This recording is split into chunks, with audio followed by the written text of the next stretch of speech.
Well, yeah, we got gassed. You did get gassed, and that'll be the first thing on the YouTube video. So hello, everybody. Welcome back to the Crystal Tomb. I'm kcStranger, and these are my gassy players.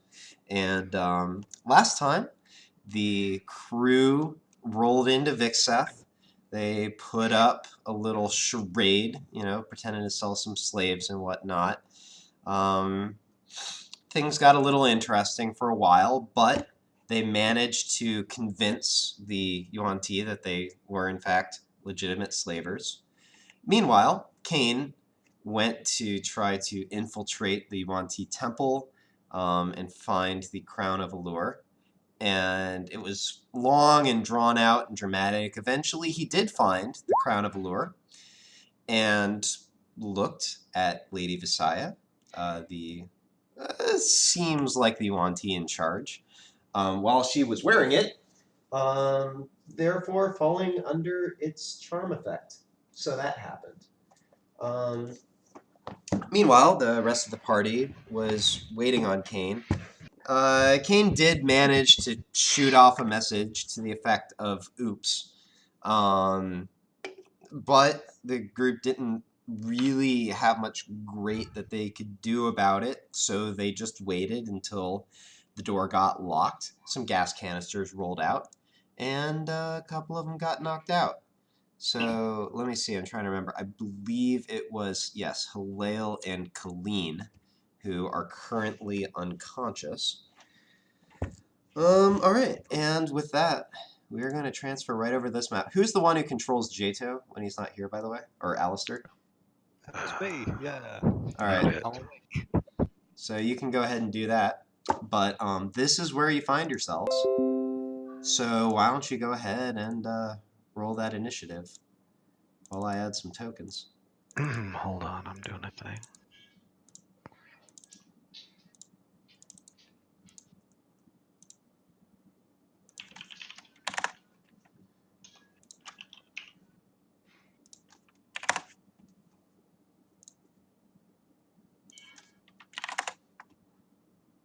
I cannot select my Alistair token. Oh, you should be able to select it. Oh, you're Alistair, right. So I Fallon's a 16, should be. Okay. Yeah, he is. He's good. He's good. Hey. Hmm?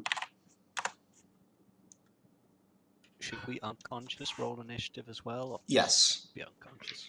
Do go ahead and roll initiative, because who knows? If you wake up, that's where you'll be at.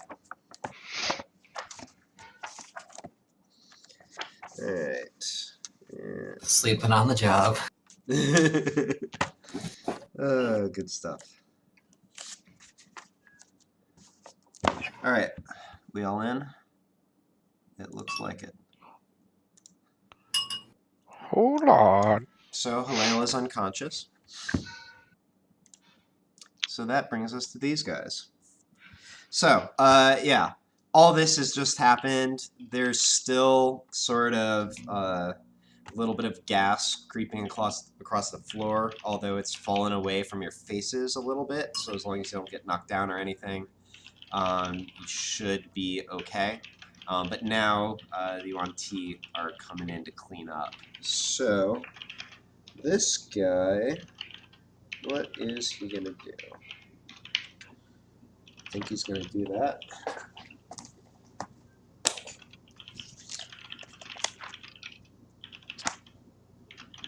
Okay, let me double check. Oh yeah. Oh, he's totally doing that. Alright. So he's gonna come down to just right here. Or no, it's that one. Alright. I'm gonna come over to here, and I need everybody who is currently awake to make a wisdom saving throw. Gamork has advantage. Yes.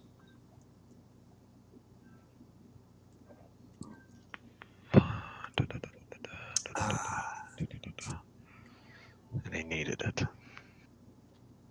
Alright, what do we got here? Oh, that's why I'm scrolled away. Okay, so what's his DC? Okay. Oh, all right. So this sort of, you see sort of a swirling pattern of sort of like psychedelic colors, but you all manage to resist whatever effect he was trying to use. Let me see. His companion. That's a sweet 30.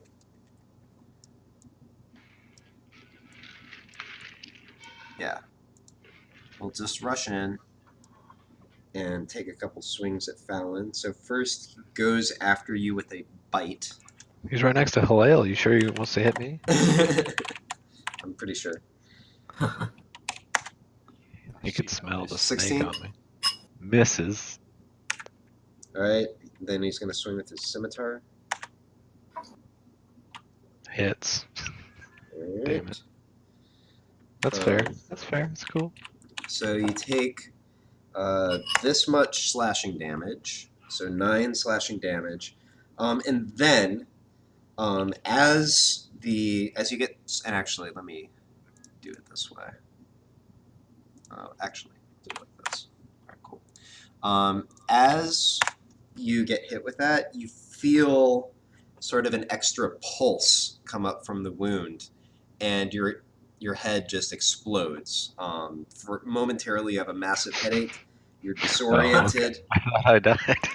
No, you don't die, but you do take 23 psychic damage. It's like that homelessness joke. You kind of had to finish up with the headache part before I. 23 extra damage? Yes, because I rolled high. Yeah, you did. 23 psychic damage. That's not fine at all. That brings us to Gamora. Yeah, these guys are pretty shame. sick. His new name is Bite Lord. Are they poison resistant? Or wait, they're monstrosity. They are monstrosities. Screw it, let's try it. That's a hit. It's +4 to the damage. That said, and I knew this was the case, but it's even more the case than I realized. This too has poison immunity. Yeah. So that being said, Gmork does get in there for what, 19 is that? Because they are monstrosities. It's poison damage is 4. Oh, right. So 15. It's just piercing +4. All right.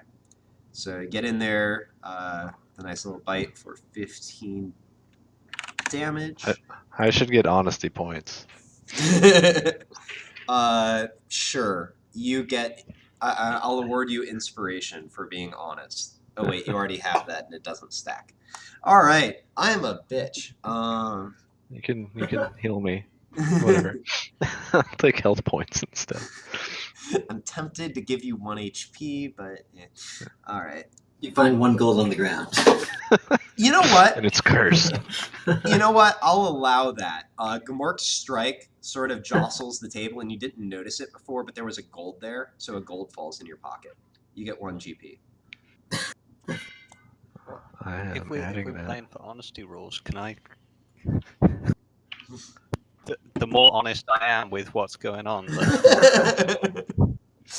I'm not going to keep doing this, but this time just for the lulz. All right, Fallon, it is your turn. I'm gonna wail on this dude. All right. He's gonna get thunkeronied. That's a hit. Yeah, so you're pissed. You pull out your axe and swing it straight down, hitting just below his neck and dealing a goodly amount of slashing damage. So what, that's 15? Yes. Right. That is correct. 15. Yep, and then Gmork follows your lead, gets in there with the tackle. That also works. All right, so that's 16 damage. Yeah. All right, and has to make a strength save. Oh, Oh, wait a minute. No, he's just restrained. Okay, yeah, so Gmork actually sort of pins him to the ground. So he is currently restrained, and... oh, wait a minute. How did I word that ability? Oh, no, that's right. He does get a chance to save right now. My bad. Okay, yeah, that's what I was thinking. So that's this. But does fail. Yep, so pinned to the ground, restrained, all the goodness that goes along with that. Anything else? I don't think I can. I don't think I have any. My character sheets are different. I would like to note. Items are missing. Really? Yeah. I had a lot of notes and they're all gone. So I'll have to look. So I don't. I'm done. Sorry. I'm just mentioning that because it's upsetting. Oh. I have a Google Drive doc. I'll go pull from. Oh. All right. So if you look at the bottom of features and traits, there's a little thing that says "looking for missing data," and apparently there's something you can re-enable under the little gear. Do you see that? Oh shit! Yeah, I'm missing a whole section of all my abilities. Yeah. So look on the bottom right of the first page of your character sheet, and there's an explanation of. Yeah, I see that. It says you have to under general options and then feats and traits. So it looks like, yeah, they did an update that like functionalized some of the sections, but you can turn that off apparently, and it should still have your crap. Yeah. Let me do a test myself since this is where we're at. Will that work? I don't even know where the general. Oh wait, general options. Okay, there that is. General option. Oh, features and traits. It says compendium compatible, but you can change it to simple. Yeah, and then it comes back. And then there's like other things that you can also change back to simple. Cool. Well, the new one would be nice if I didn't have already fuck tons of stuff. Simple. Yeah, Right. I mean, it's something you can potentially like change, There we go. like enable later, like saving your crap if you want to. But Yeah. all right, cool. So I'll let you take care of that. Fallon, anything else on your turn? I think you've just used your action. I did. I'm good. Okay. So that brings us to this guy, who. Well, wait.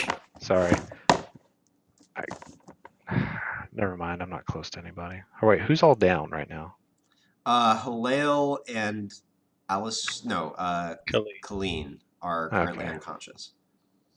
Okay. Can I yell at Jato to go help him up? Sure. You do that. I do that. Halil Star's got you. Okay. So this guy. Oh wait, no, I'm looking at the wrong thing. Remember to turn invisible first. Oh yeah. This guy is going to come just right inside here. And Alistair, wisdom saving throw.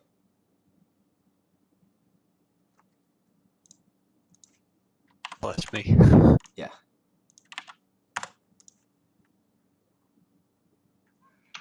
All right. So Alistair gets the strong sense that he and his companions might die. Might die here if you resist. So he's strongly compelled to simply throw himself at the mercy of the Yuan-Ti.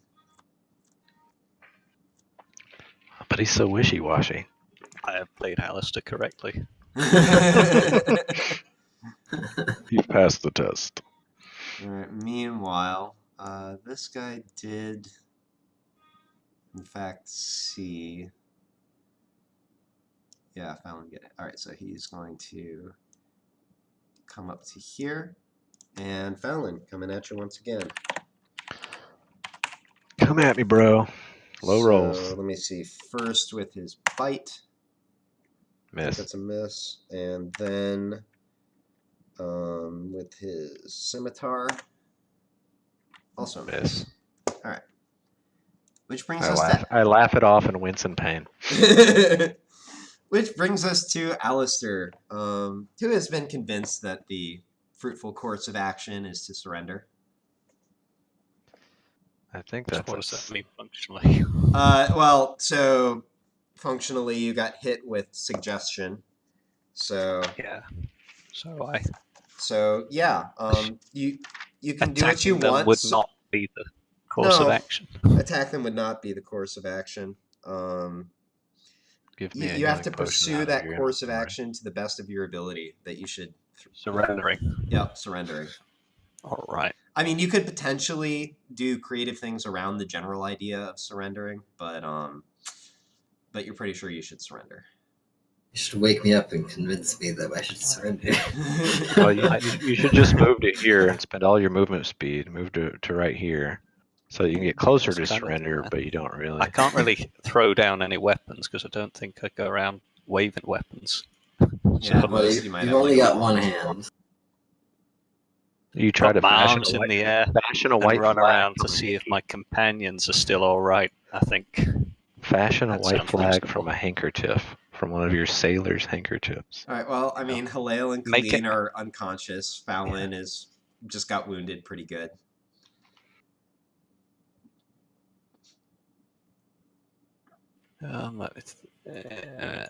Whatever. Surrender. Yeah, you know you're gonna die if you resist. So you're pretty sure that you should. You know what Just hope Alistair they would try won't to do anything convince the bad. snake people that he's not with me. I'm gonna, hands Yeah, raised in a sort of probably. peaceful gesture, and head on over to my companions to see if they're all right. Head I around think to the side of the table. I think I'd hear something like the barbarian and the dog have nothing. I don't have nothing to do with them. All right. Go and give me a medicine check for Alistair.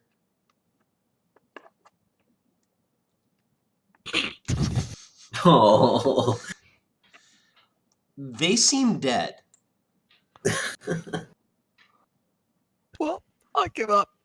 Does that fill him with rage and break the influence of the? No. I'm scared. No, it doesn't. You should have- If this continues. Should have pickpocketed the medkit off my body. What is this, PUBG? All right. Let me see. So, I think that's it for Alistair's turn. Movement and action and a surrender. Okay. All right. So that will bring us to. Let's see here. What should we do?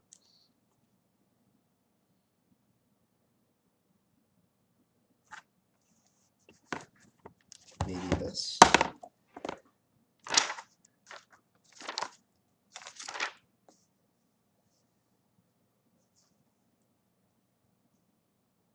Okay, yeah, let's do that. So, on this one, yeah, it's a little crowded in there. So, she'll just come up to here. And let's go Gmork, wisdom saving throw. And he has advantage. Shit, Gamork, you piece of. He does this. He did this last time. All right. Bastard. You know what? I'm gonna let you define this. What would you say Gmork's worst fear is? Oh Lord. Maybe if it were a creature that were to appear to him, maybe what's like the worst monster or whatever like that. Goblins? I forget what killed his Okay. fam. Okay. Oh yeah. All right. So that would be a Hashtag backstory. yeah. I forgot about that. Those were oh, what the fuck are those called? I know this. I really do. Knolls. Okay. So Gmork looks up from where he's pinned this Yuan Ti and sees the single largest knoll that he's ever seen in his life, filling the entire doorway, brandishing a flaming whip, and starts whimpering. So Gmork is currently under the effect of a fear spell. So Gmork is currently frightened. As long as he is frightened, he must take the dash action and move away from this Yuan Ti right here. Unless there's nowhere else to move. If Gmork manages to get out of line of sight, he can make a wisdom saving throw, but otherwise not.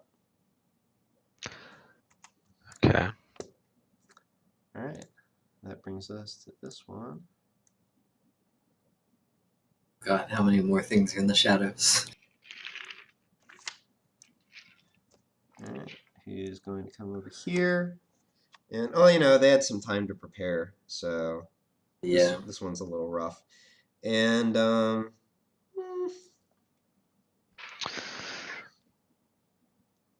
Fallon, make an intelligence saving throw. God damn it. Oh, I just closed my sheet. Hold on. Well, you're the only one able to resist them right now. Oh, nice. Okay. So yeah, you do Smartest sort of man get alive. this sense like something's trying to invade your mind, but as your companions are sort of getting reamed around you, you just with a mental effort, you just basically say "fuck this" and you shove out the influence. So that's her turn, which brings us to Gleen, who's unconscious, and Halil, who's unconscious, We're gonna die. which brings us to this guy, who. Yeah, let's just do that.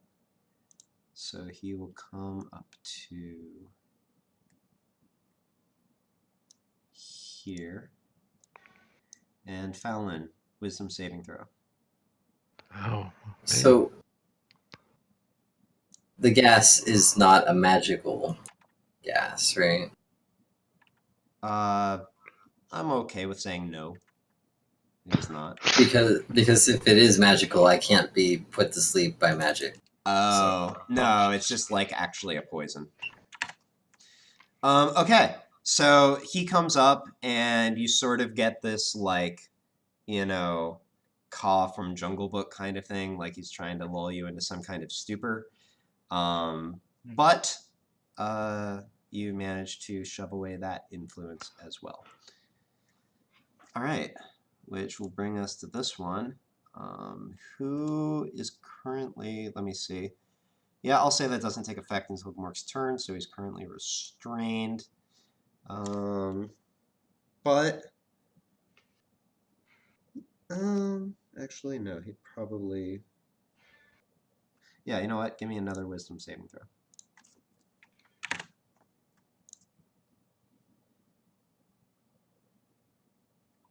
It's a long roll. I don't see it.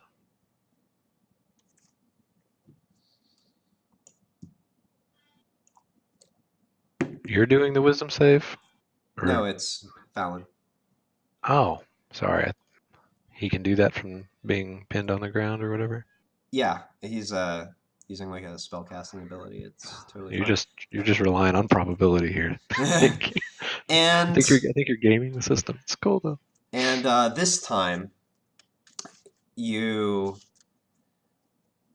don't manage to quite shove it away. You look at the Yuan Ti on the ground, and suddenly you realize that why are you attacking him anyway? He's you know, he's one of the good guys. You should cooperate. You should go with him. So you're under the effect of Charm Person. So you regard the pinned guy as a friendly acquaintance. So at this point, I'm going to say that with 2 of you unconscious, 1 of you surrendered, 1 of you massively frightened, and the final one charmed, the Yuan-Ti sort of bring in a few of their peons as backup, wrap you all up, and cart you away. Event drama, guys. You know, a few of you are just being carried. A few of you are walking along. You know, Alistair knows that basically resistance is futile. Gmork has just sort of been restrained. And Fallon's pretty sure that this is the right way to go. So, anyways, with that, we will we'll see where you guys wind up. I will say you're marched out of the building, down a street, through again some of these very nice courtyards with lots of elegant stonework and fountains and things like that. You get to this building that is a little bit more just sort of functional looking. And as you get in, you walk by what appear to be cages or cells of some kind. You go past some that have various goblins in them, but finally you get taken to one that it's a sort of a big open cell. You are chained hand and foot, and we'll get back to you. So, in the meantime, Kane, you've been waiting with Lady Visaya's guards, or actually, you know what? I'm not going to go back to you yet because I really need to go to the bathroom. But I'm going to be back in 1 to 2 minutes, so hang on for that. Where will you be when diarrhea strikes?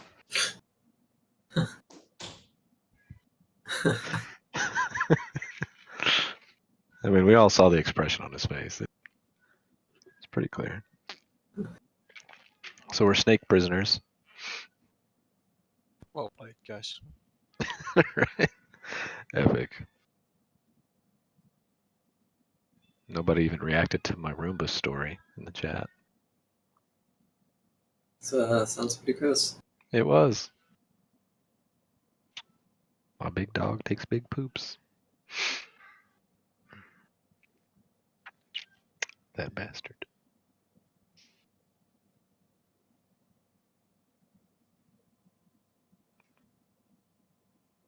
So how are we getting out of this? If I had been awake, man, I could have done Give us things. What's that, Stalker? GM's gonna give us something. He's Unless gonna they take send us my- out to the Unless they road. take my wish ring, I could probably just.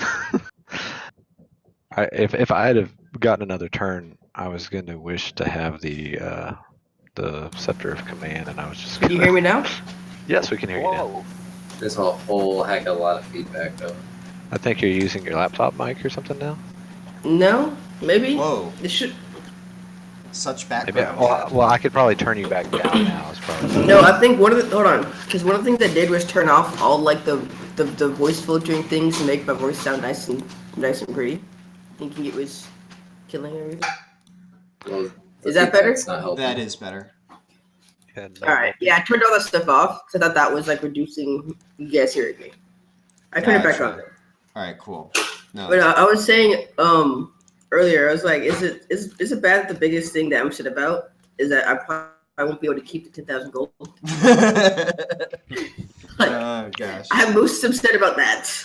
what, I don't know 10,000 anything gold else. that you're probably gonna give to the party anyway. So I'm noticing a Dick Chickens in the group. Is there indeed a Dick Chickens? Trado? Dirty dick. He is in Discord. All right. Guess they're just still coming in on the voice. Cool. Well, yeah. So, congratulations. Your whole party got captured. And I almost forgot to narrate one thing. So, Fallon, the rest of your group. Hey there. So, yeah, that's right. Daddy got captured. So the rest of your group does get loaded into the cell, but you don't actually. You sort of keep standing next to this Yuan Ti who charmed you, and you know, they're like, you know, you're sort of pointing at your friends. You're like, that's not very nice, but you know, you don't actually do anything about it. And then they tell you that you're actually not going in the cell. They're going to take you somewhere else. You leave with a little detachment of Yuan Ti. They guide you out into the streets and actually out of this higher walled section of the city that you were in. You go back onto like that main road and start walking down the pathway, and you see the temple growing steadily closer. And with that, we're going to go to Kane. So Kane, you wait with Lady Visaya's guards for about an hour. You grow bored, your mind sort of wanders a bit. But between the guards that are here and maybe potentially others who are outside the door, you know that it would be unwise to try to escape, even if you wanted to. And after about an hour, Lady Visaya returns. And by the way, did everybody see the official rules for the crown? My whole point being, you know that like if you want to try to resist it, you can, but it's potentially risky. Cool. All right. Or specifically, if you're given some sort of direction that doesn't fall under the category of not hurting the crown wearer or their friends or not escaping, like those are the only things that you're like compelled to do. All right. So Lady Visaya returns. She looks at the two guards and says, "Please wait outside. I'd like to have a word with this one." So the guards step out, and Lady Visaya turns to you and sort of gives you an overly wide smile and says, "Now, what can I call you?" Well, that's actually a bit difficult to answer at this point in time. What is your name? Which one? What are you normally called? Oh, that's King. Kane. Excellent. Now, I just have a few questions for you. So, Got any food? I'm hungry. I think something can be managed.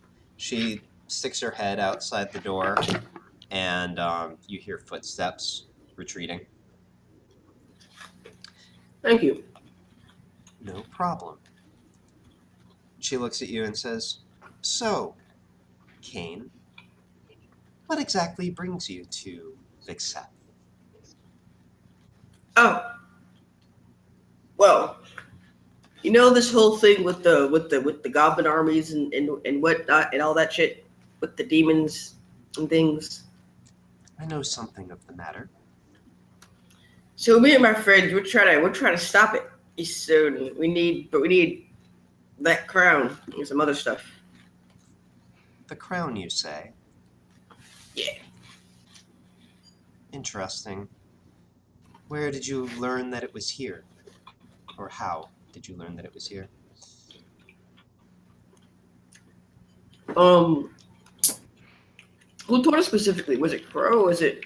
Yeah, Crow said that basically he got captured and he overheard a conversation to the effect that it was here.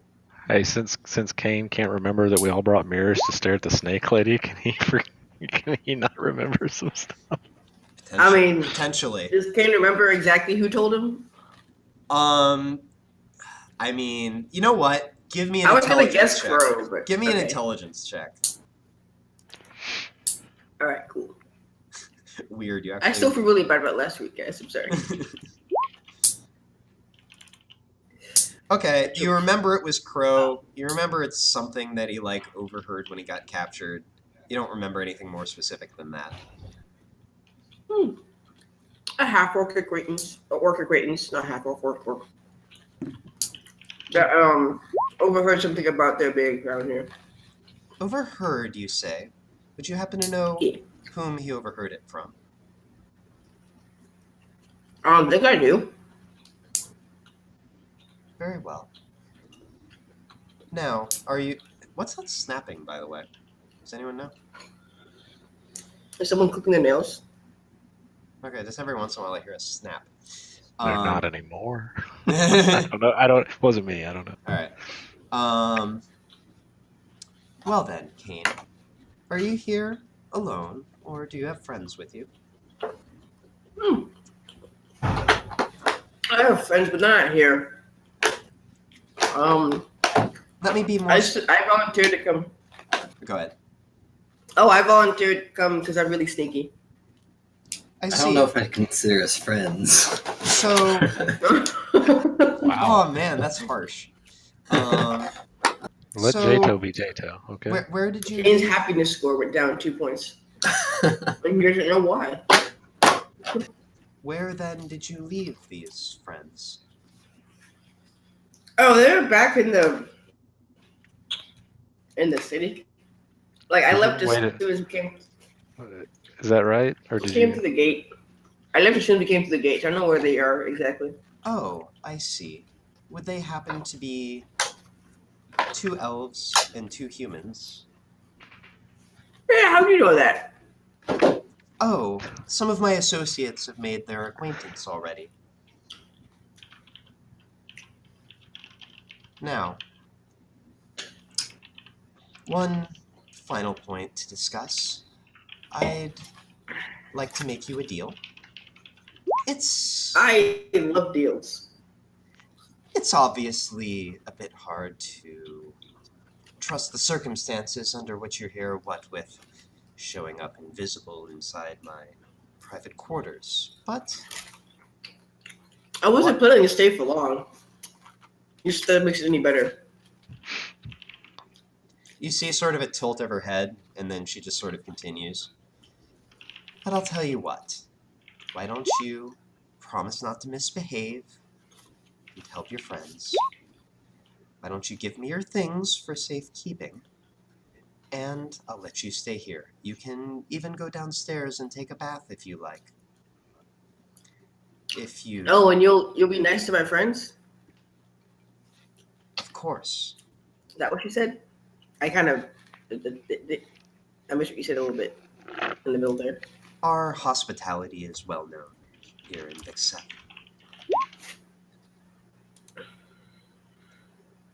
So, did you get the question? The question? Yeah, it was, well, she's offering you basically say, give her your stuff, promise not to misbehave, and she'll let you sort of remain in the more comfortable area, maybe even go like, let you like take a bath and clean up. And my friends join me in the comfortable area? It could perhaps be arranged.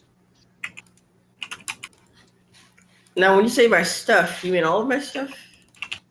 I mean, you have a pack there. It looks like it has all kinds of nasty things in it, and we wouldn't want accidents to happen, now would we? I could just give you my weapons. Yes. Most of the stuff in my pack is mostly useless. I'm not like some copper wizard or nothing. I don't have anything particularly. I understand that, but useful. You have made it into a sensitive area, so we need to review your belongings to ensure that they are all appropriate for you to have. No, you don't, Casey. Stop it. I want to keep it.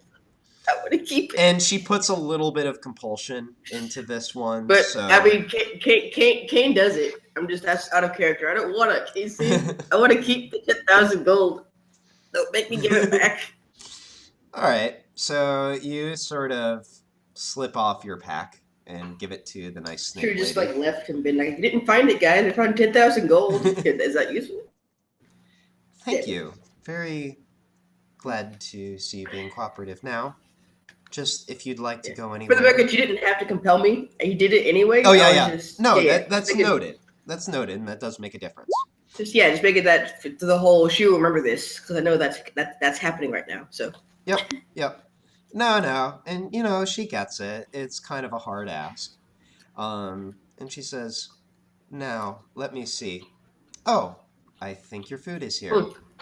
Does she try to take the Pringle? Interesting. No. Okay. just like your pack and all the stuff that you sort of have strapped onto you, but not. And does ask for, or actually, does she ask for that? No. She lets you keep like all of your clothing, which does include, if you would like, your armor. But like all of your offensive weapons gone, all of your pack and all the stuff that's in that gone, that sort of thing. Cool. All right. And she says, "Now it looks like your food is here." And she opens up the door, and a guard comes in with a tray that's sort of set out. There's some cut. Let's say there's some mango there. There is, what else would there be? Some sort of grilled, something along the lines of like a steak, actually.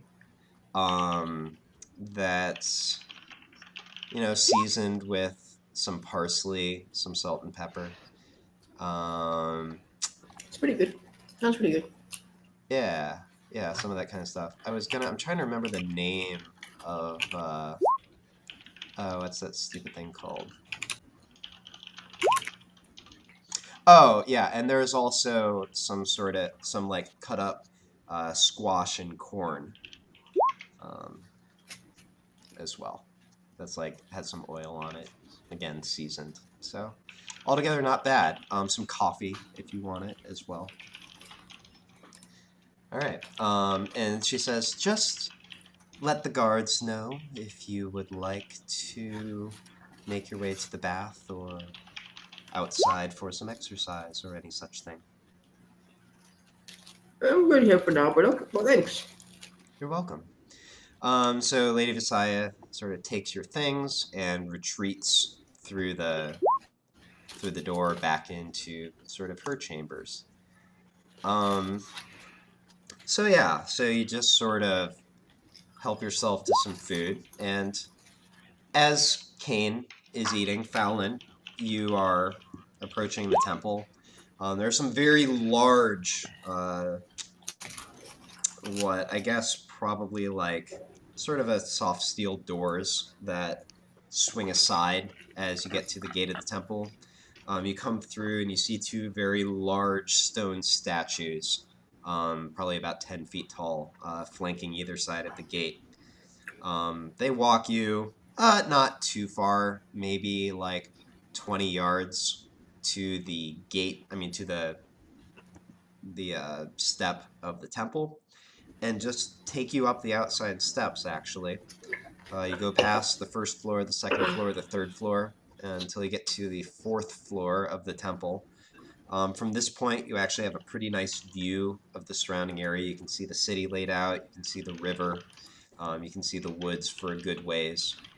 The guard knocks on the door, and the door opens, and let me see here. And you see this very sort of imposing snake-like figure. Sort of kind of looks like a giant snake, except that she's dressed very elaborately and does like distinctly have arms. But she looks at you and smiles and says, "This is the one we discussed?" "Yes, ma'am." "Very well then. Let him in." And you walk in. The guards actually do sort of restrain you to the chair. And at about this time, the charm effect wears off. And you come out of this haze and you realize that your mind has been messed with. And now you're in this strange room with this big old snake lady and these two guards. You're restrained to the chair. And maybe freaking out a little bit. But you look around the room, you see the bed, you see shelves with various bottles of something laid out on them. You see a desk that, and actually I'll go ahead and just take that investigation check for this. You recognize Kane's pack over by the desk. And yeah, that's about what you see. So was that investigation check for something, actually? Well, I just wanted to see what I could tell about the room and everything in it. Okay. So yeah, so it definitely looks like she lives here. Or at least this is one of the places that she lives. Maybe she has another residence somewhere else. But yeah, definitely some sort of either like alchemical or ritual components over on the shelf. You do notice also to your left the door that leads to another room. This is the one that Kane went through that had the little library, although you don't know that that's what's behind there.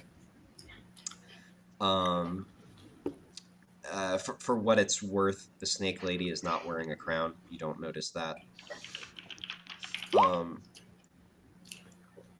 But the guards do leave. Oh, and she's dressed in, I forgot to mention, I actually made a little bit more detail about this.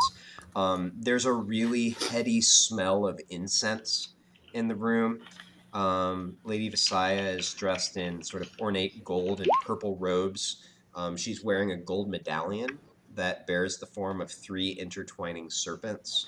The 2 serpents on either side are sort of raising their mouths to devour the sun and the moon. And the third looks straight ahead with sort of an unsettling dead gaze. Does she look fat or skinny? She looks... I mean, so first of all, she has a very much serpentine figure. Snake. But she's like imposing. Definitely not fat. That I will say maybe, if anything, a little more towards that direction as opposed to thin. She looks very far from gaunt. But she's actually like seems fairly muscular in a serpentine way. Okay. And she looks down at you, sort of drawing herself up to, to where her head is a few feet above yours as you sit. And she says, Fowlin Fenris. How little I expected to hear that name, and how blessed I am by Seth to have received you with so little effort. Do tell me what you have made of yourself in these 30 years since we last met, my son. Oh, hi. God damn. Wait, what? My weapons are all gone? Yep. Your pack has been set over next to Kane's, actually. I just say, oh shit. And then I look around the room and I look at Kane's pack and I say, did you eat him? And I look at her body because you didn't tell me she was skinny, so I'm thinking maybe she's hiding a body in there. She thinks for a moment. The blue one? No. Hey, she knows my name. He has a name. It's Kane. Yes, I know. Now, Fowlin, it's been so long. Let's do catch up. What have you been doing? I've met nicer snakes.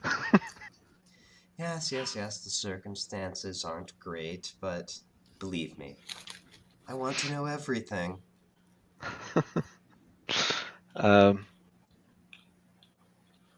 Honestly, I kind of plan to tell it to you with a dagger in my hand.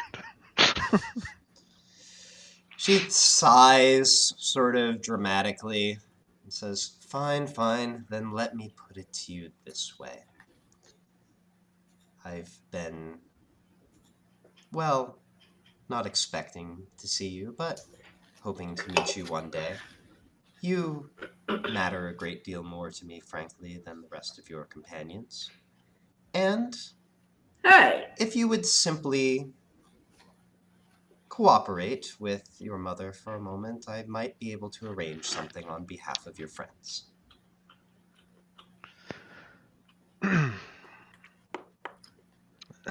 So she said mother twice now, right? I'm not just imagining things. You're not just imagining things. Okay, just making sure. Mommy. And I say, well, if it'll keep Gamork safe, I guess I can speak with him. Yes, of course. So, just do tell me, I want to know, How was growing up?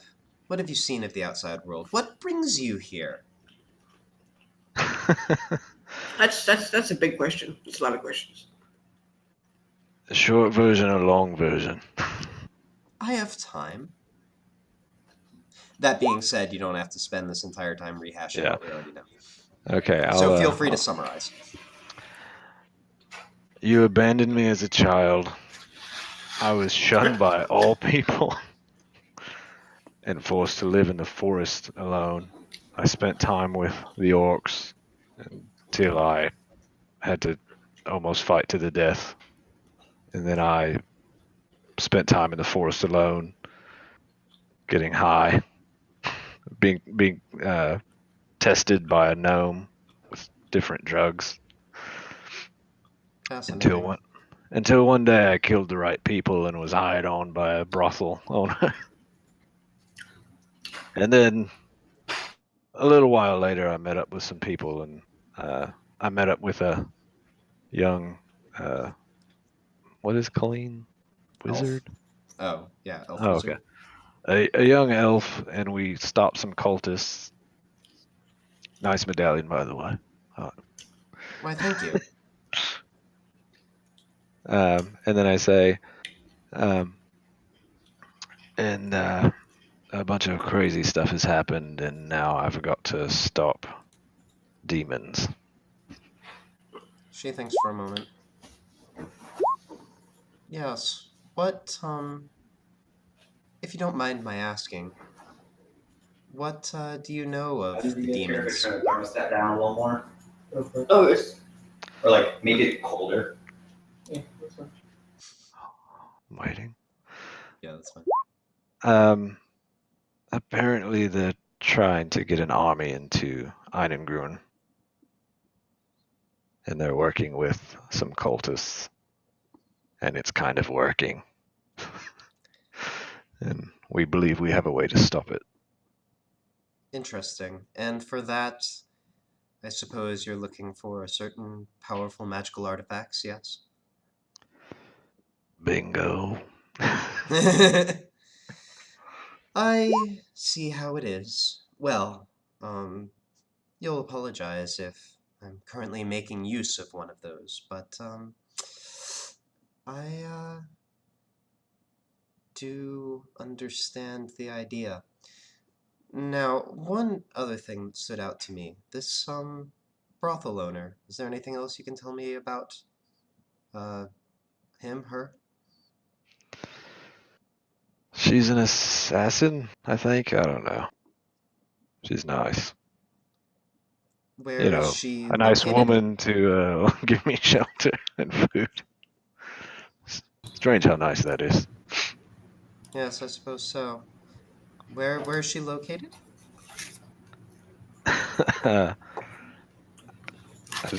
She has a lot of businesses all over, but I met her in Hawk. I see. I think that's correct. It is.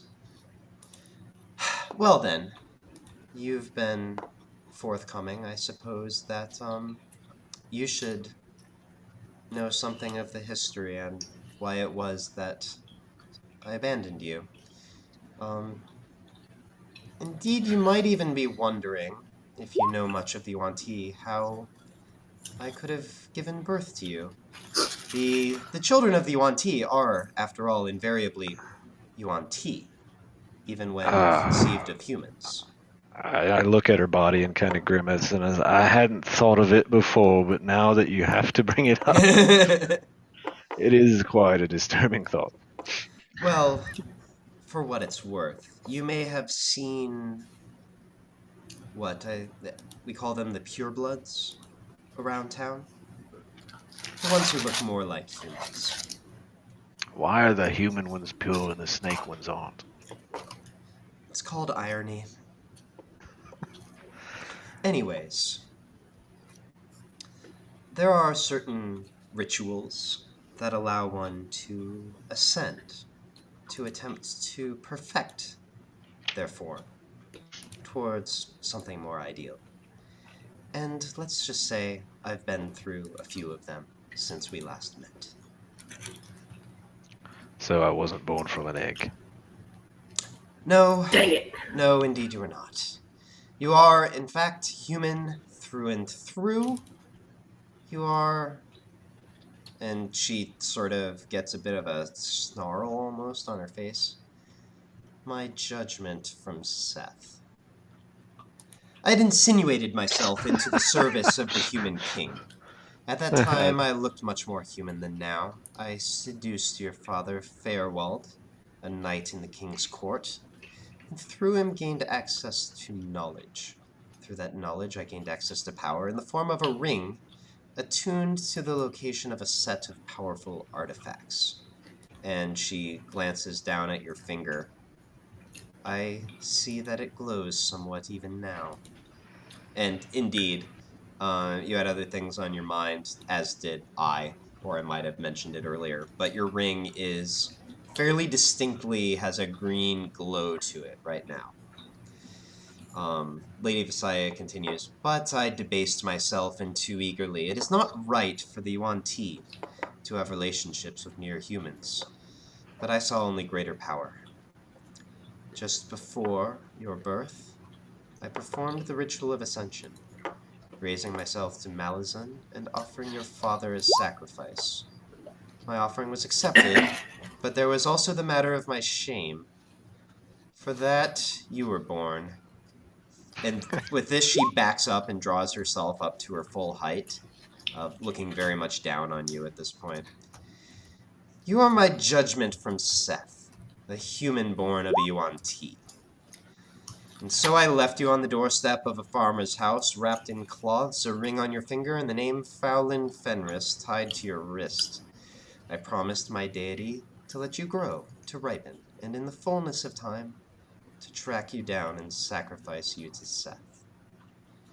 I returned to my people. I used the power I had gained to ascend again to the form you see now.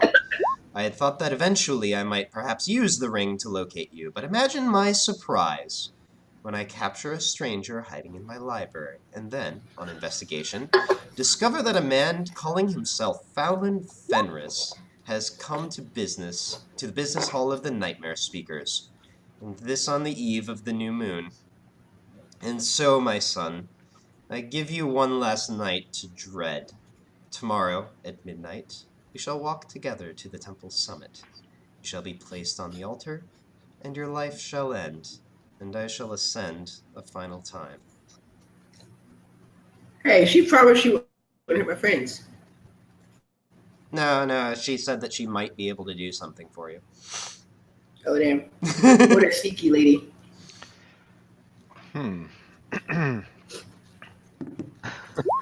I say, that's what you think.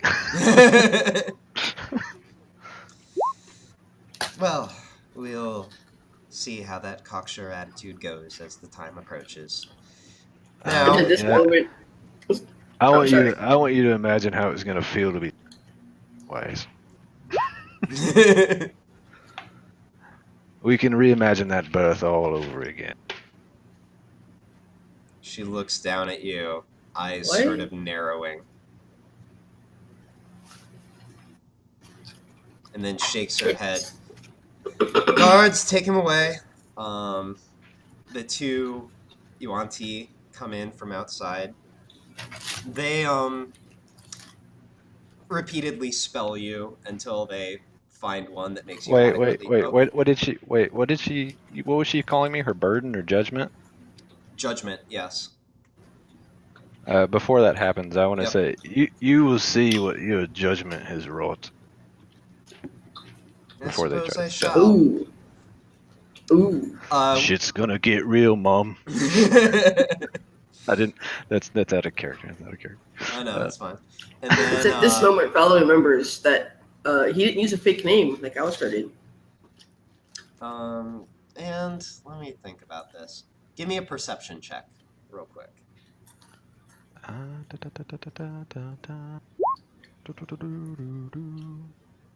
Alright. And then just before you get hit with the please cooperate spell, you glance back towards the desk one more time, and you notice, trying to think the right way to describe this.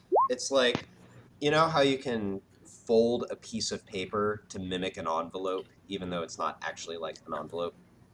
You see basically that, and it's got a big seal on it that has the image of sort of a wolf leaping forward with a claw extended, and you see the name Fenris written across the top.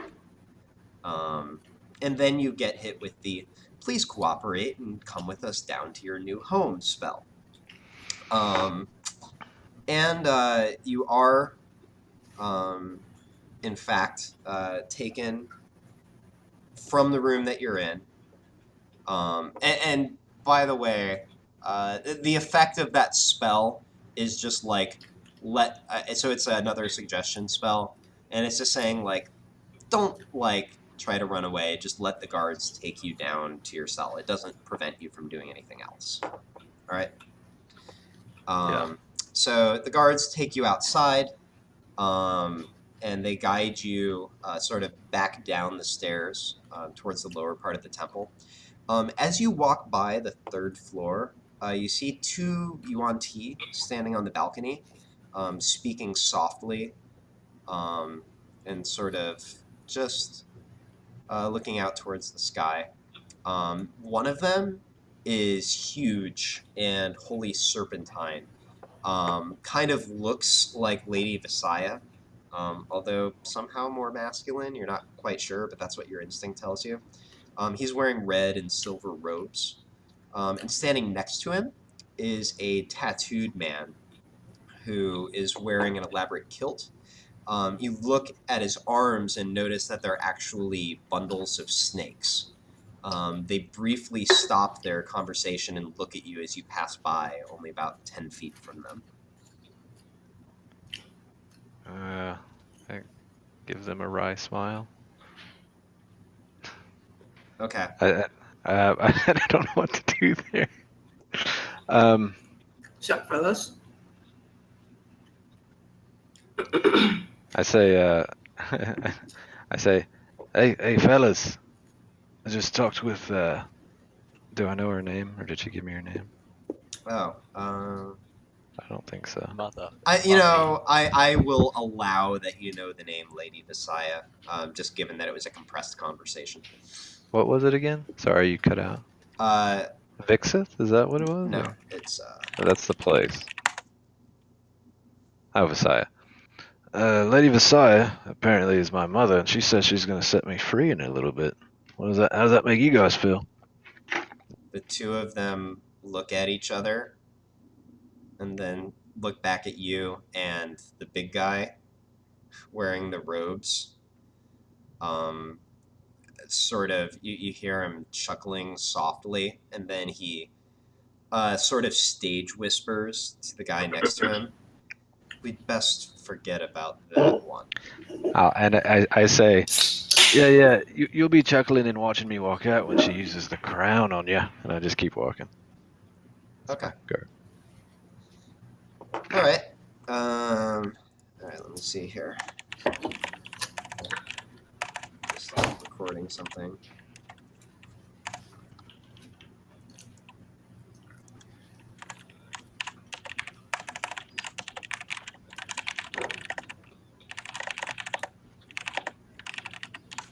All right. So the guards take you past there, down to the second floor, actually, and if you remember the map from before, they take you through the hallway, through the torture chamber, and towards the prison cells at the back.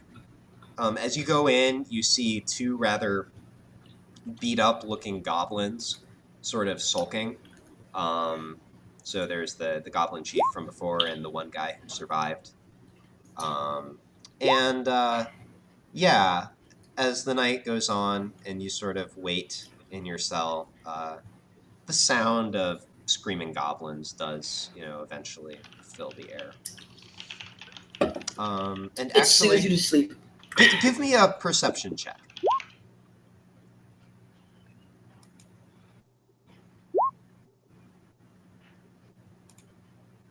Okay. When they take the goblin chief away. You hear them questioning him about the location of, quote, the army. And you hear him say, last I knew they were about 40 miles southwest, but they probably moved by now. I don't know anything.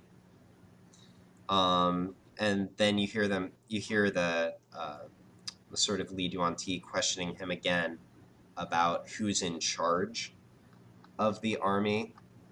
And you hear him say, all I know is a name. All I know is a name. Malloy Elder Branch. Is that one of those shawl buttholes? That sounds familiar. It's one of those shawl buttholes. Let me go to my notes. Does it? So you overhear a little of the torturing action.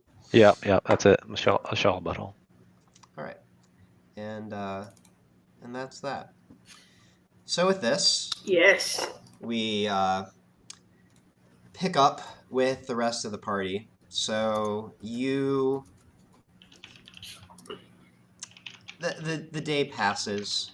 Let me think. Alistair, you had previously been magically convinced to surrender, but now, That sucks. Yep, it sucks, and you feel really terrible about it. You're not quite sure what you could have done differently, but it still kind of worries you, and you still sort of think about that. Let me see here. Okay, it doesn't He actually also say that. realised his party members were dead. 2 of them were. Yeah, and I mean, you look over at Colleen and Halale, who you had previously taken to be dead. As you stare at them over an extended period of time, you do actually realize that they are breathing. Although it is, how long does that last again? I actually have to check something.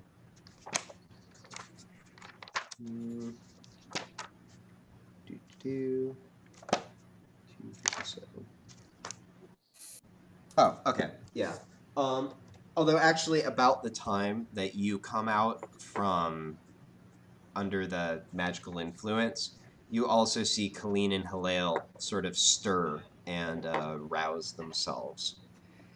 So, I guess I would probably rush over to whichever one I saw rousing first. And well, you can't rush very far because you're currently chained hand and foot. oh, okay. Well, But you can sort of Wait. look across at each other. Colleen, hello? Are you all right?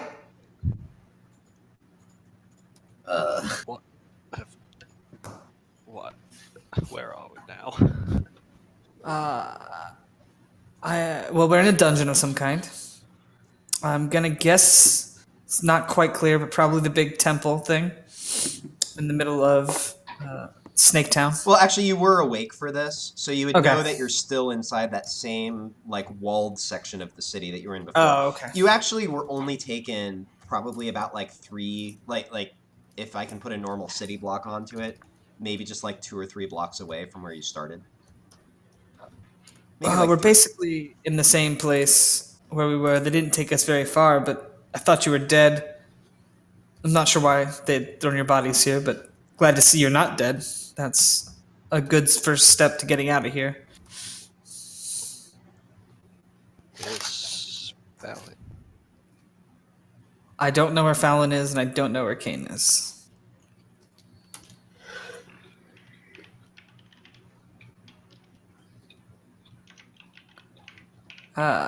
Anyone have any idea how we can get out of these chains?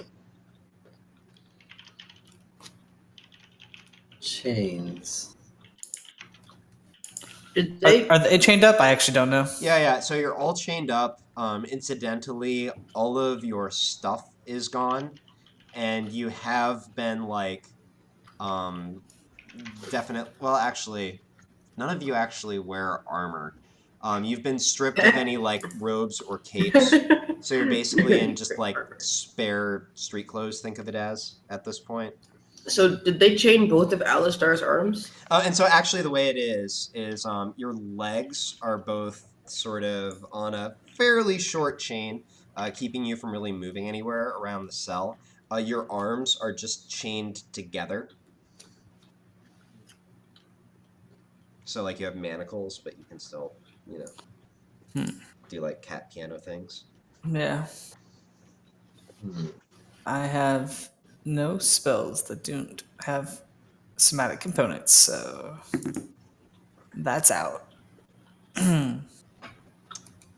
So around this time, you see one of the nightmare speakers come back towards the cell and look at you all and say, "Oh, you're all up. Excellent. We'll and she sort of smiles widely. And actually, this person does look like you're not sure because you're not used to discriminating yuan T, but you think it might be Hesital from before. She looks at you and says, "We'll have to wait until tomorrow for a proper celebration, but that doesn't mean we can't have a little fun now." So, a few of the purebloods come in, and you see a couple other yuan T come in, and Alistair, they undo the shackles on your legs and, Seems like a pretty good deal. and guide you out of the cell and down a hallway. Seems less like a good deal. You. You about to get a good old fashioned snaking. No, I'll speak. Snaking. Nice. Oh. They guide you towards a back room. It's rather dark, but in the dim light that there is, well, actually no, it's lowly lit by some sort of smoldering deep red fires. And in that low light, you can see various painful looking implements scattered all around. You can also see what appears to be religious icons. Actually, give me a religion check. You've got it. Don't worry, Alistair's smart. Okay. And you do actually notice in the motifs, it looks a lot actually like the holy symbol of Sheena, except that things have been sort of messed around to make them snakish, if you will. So the eye that's normally there looks more animalistic. The arms are now sort of the upper body of a serpent. But yeah, they take you back here, and for the next hour or so, you are introduced to previously unknown forms of pain, and I'll just leave it there. And this does, in fact, happen to all of you in turn. Can I try to pass out? How many of them Try to are pass there? out. Yeah. Interesting. Give me a Constitution save. Do I want to succeed or fail this? 15. You actually do manage it for a little bit, but they notice that you've passed out, give you a moment to recover, and then sort of throw some water on you, and then it all begins again. I'm a sailor. I can sleep through some water. How many of these creatures are around us, guiding us, whatever? I'm positing that it's a large enough number that trying something is a bad idea, but if you want to try something, I can be more specific. I would like you to be more specific. Okay, so there's Hesital. There's 200 snake people. There's Hesital, there's 2 purebloods, and there's 2 Malazans with snake bodies. It wasn't water, Alistair. That's right, woke you up. And we have everything on us still. We were just thrown in the cell. No, all your stuff's taken away. So we can only use spells without material components. Yeah, so no material components. and with your hands being chained in the way they are, it also makes somatic difficult. You can totally do verbal. Now, Yeah, but I don't need somatic components with Warcaster.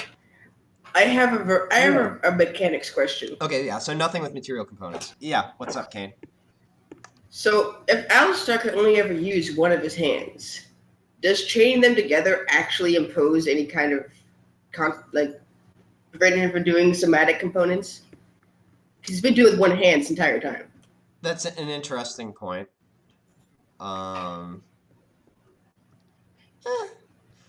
Okay, so I'm definitely going to say anything with... all right, so this is what I'm going to say. It makes spellcasting kind of clumsy. You can still use verbal, and using somatic, basically, they'll have a chance to react before you can get it off, because the manacles kind of make everything look obvious, but obviously clean as Warcaster. Interesting. Warcaster says, fuck somatics. I just need words. Which snake thingy has the key for our shackles? Give me perception.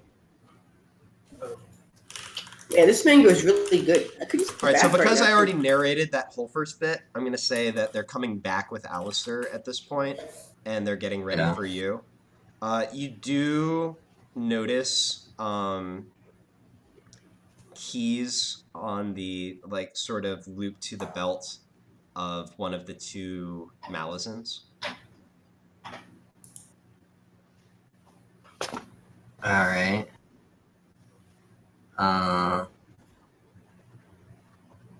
So there's a squad of 5? Yeah, there's With Hessatal, Alistair? who's a Nightmare Speaker. There's 2 Malazans, and there's 2 Purebloods. I think if I use Phantasmal Killer, they might not notice until he freaks out. I need just a second to figure out which of these would be better.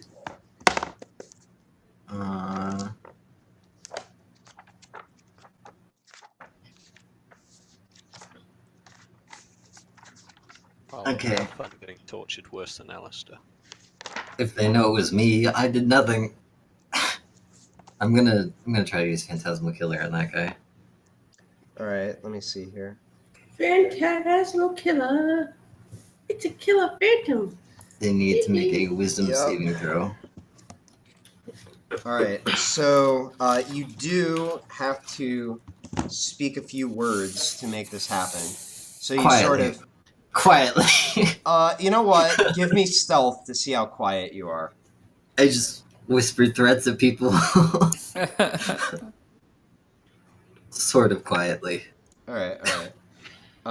So yeah, you whisper a few words, and...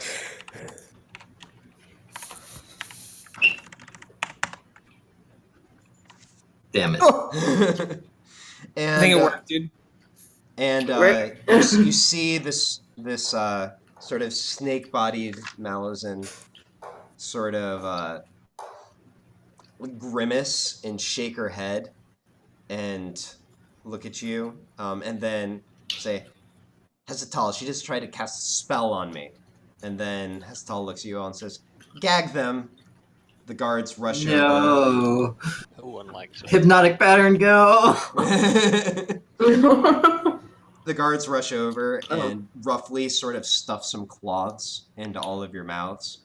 They hold it like that for a little while. Usually. Until they're able to spells. tie it more securely. I like how Leil's is like, I can't even cast.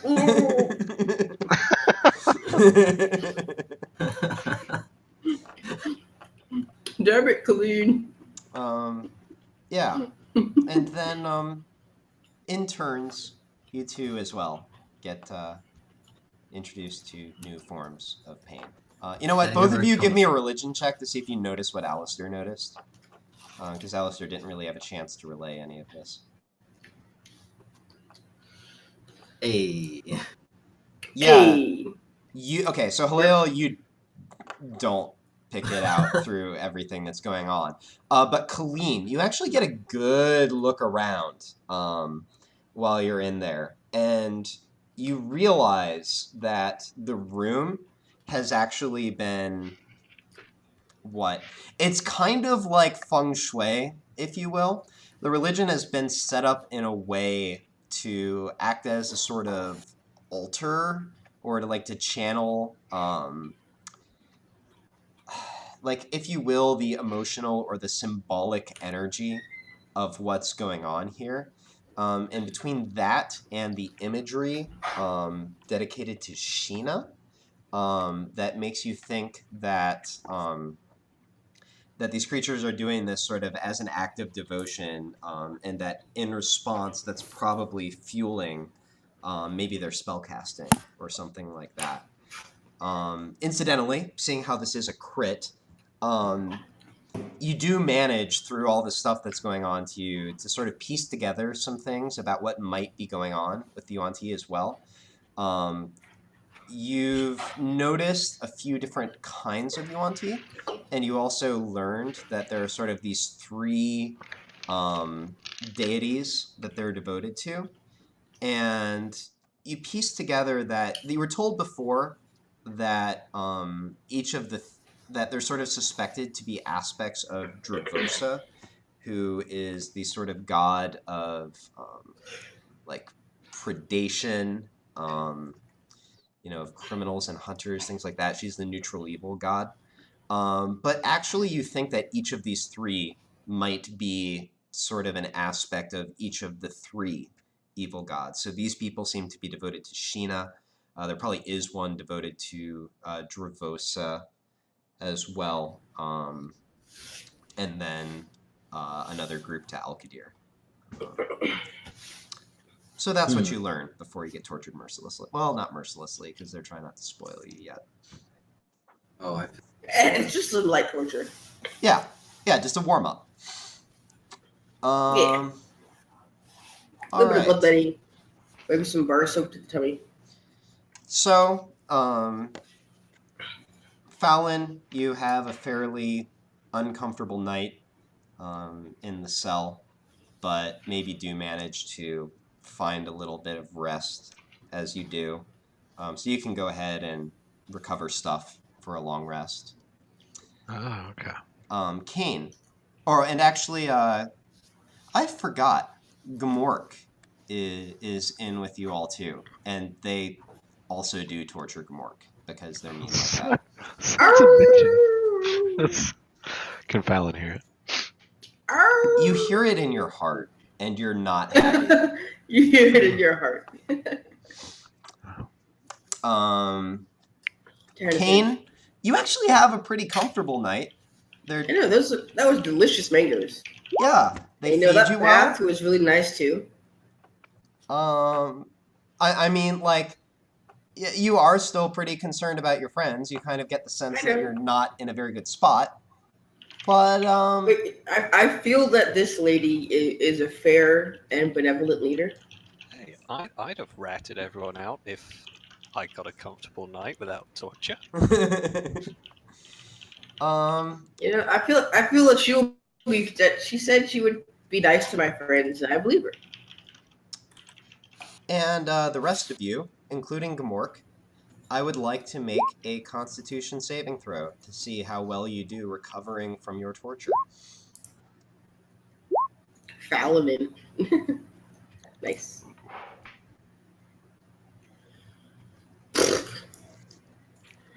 Did you need one for me too? Sorry. Yeah, need one. Sorry, I know I made one earlier, but that was for passing out. Yep. I got you. Bite Lord, I like it. Actually, let me... You guys are... Come on. All right. Toughen Come up. on. So... Casey, the only one that doesn't have Lord in your name. Become Dice Lord. Wait, I'm questioning myself. All right, let's do it.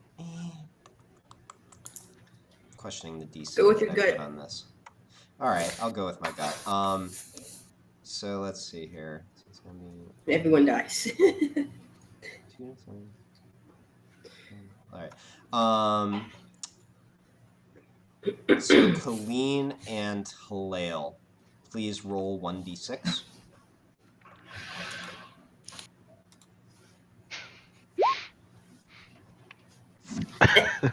Nice roll. It's a double negative, right? So I pass. No, rolling a 1 is pretty good here. I think you're gonna take some some sort of stat damage. So Yeah, it means that what I'm about to hit you with really won't be that bad. Okay. So this might just be flavor, or it might wind up mattering. Who knows? But Colleen, reduce. Oh wait. No, that's fine. All right, I went with it. So Colleen, reduce your max HP by 1. Galil, reduce your max HP by 2. This will last until the next time you long rest. So just make sure you know what it should be for the next time when you long rest. Way to not roll too terribly there on the d6. All right, but yeah, so basically, Gmork and Alistair managed to recover enough from their light torture to... they tortured the dog. They tortured the dog. It's not right. To... You heard the howling in the night. Arr! They, you managed to recover enough that you still get your full long rest benefit. Colleen and Halil, you two, except for that little tickling to your max HP. All right.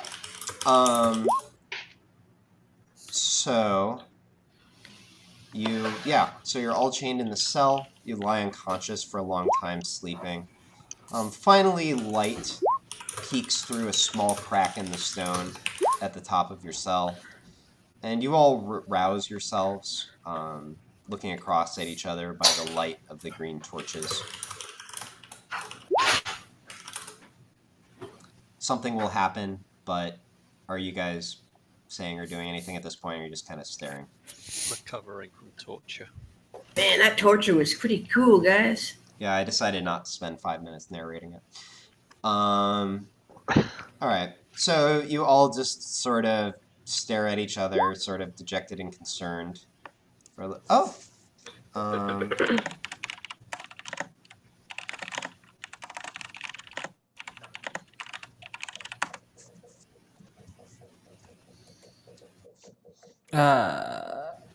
don't think I can. I would like to start screaming for Lacidel through my gag. I mean, are you? You're literally vocally screaming. Or just like, a frustrated, I'm being tortured, like frantic help. Okay. However, so the stone was taken from you. Yeah. Maybe it's within ear range. I guess either through the night or while I have downtime, I guess I'm trying to reach out to Basil. Okay, let me start with Colleen, actually. Colleen, Sure. All right, let me see here. How do I want to do this? I'm gonna have you make some kind of check, and we'll see how it goes. But I'm trying to decide what check I actually want you to make here.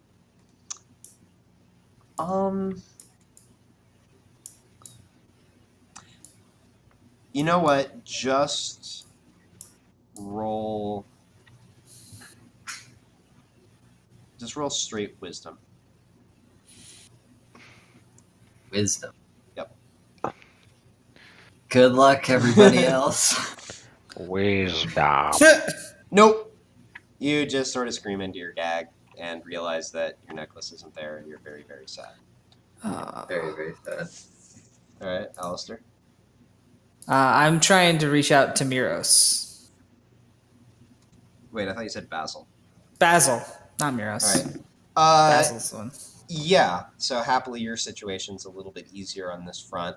So you sort of take a moment and try to picture the setting where you first met him, and you actually feel a bit of a tingle in your left arm. And when you open your eyes, you actually see him sort of floating next to where you sit, sort of looking askance at you at eye level. And he says, "Well, you seem to be in a bit of a pickle." Yeah, that's the way it looks like. I was never planning on asking for any favors of the Fae, but here we are. I see.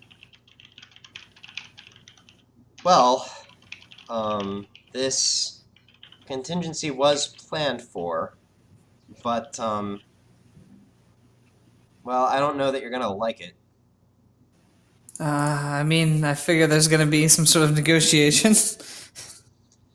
Well, there's only one deal that I'm authorized to make, and that's for you to be the Winter Knight.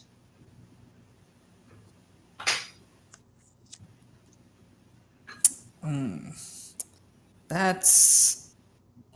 I didn't think a title would come along with such a deal.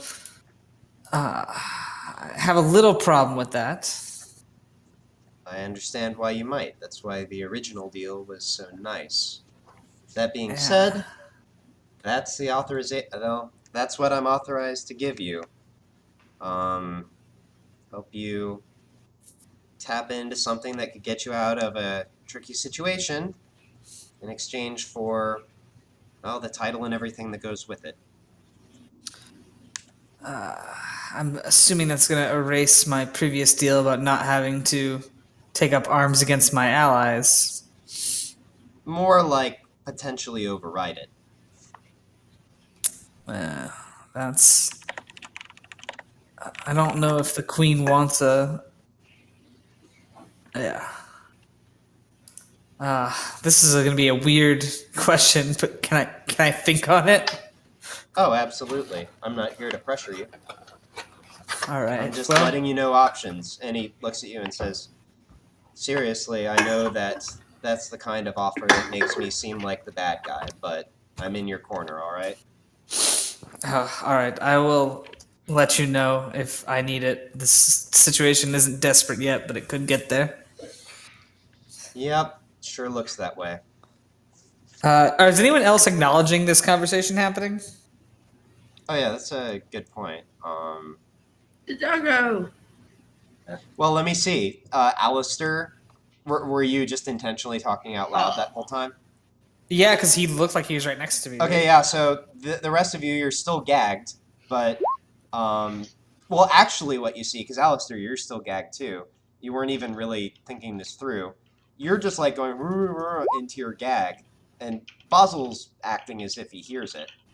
Is he putting But up the or rest no? of the others of you just see Alistair sort of with his head turned, occasionally saying things with sort of a conversational, what's the word I'm looking for, cadence. But you can't see anything there. Well,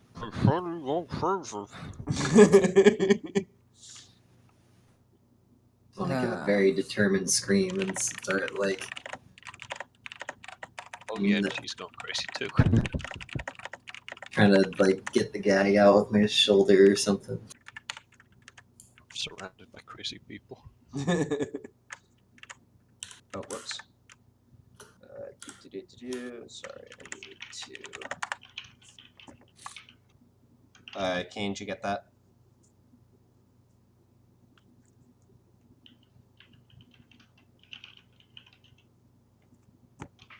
Just want to make We sure you can't notice hear that you. message. Talking.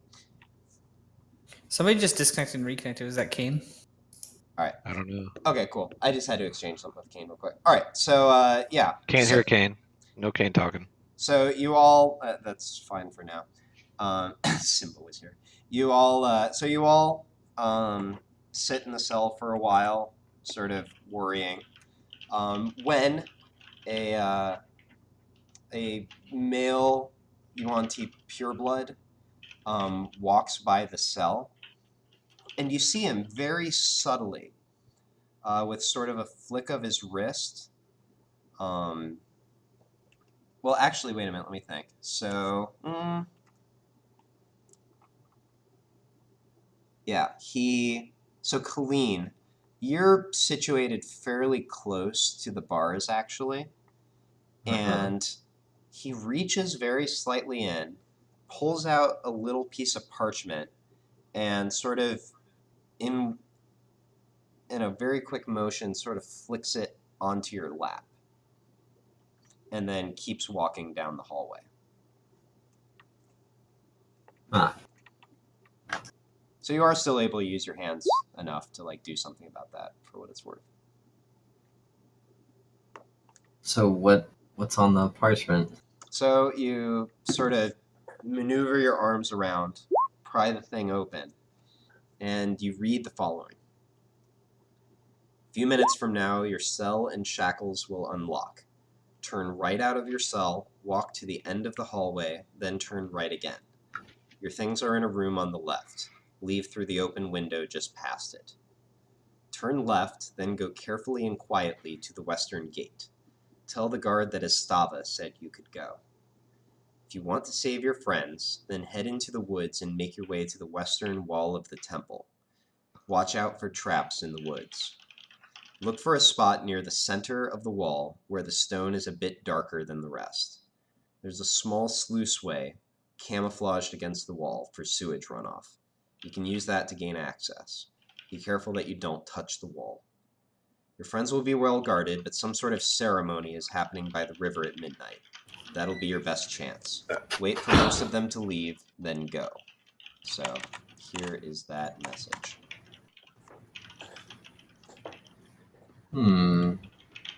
So when he says friends, he's talking about Kane and Fallon.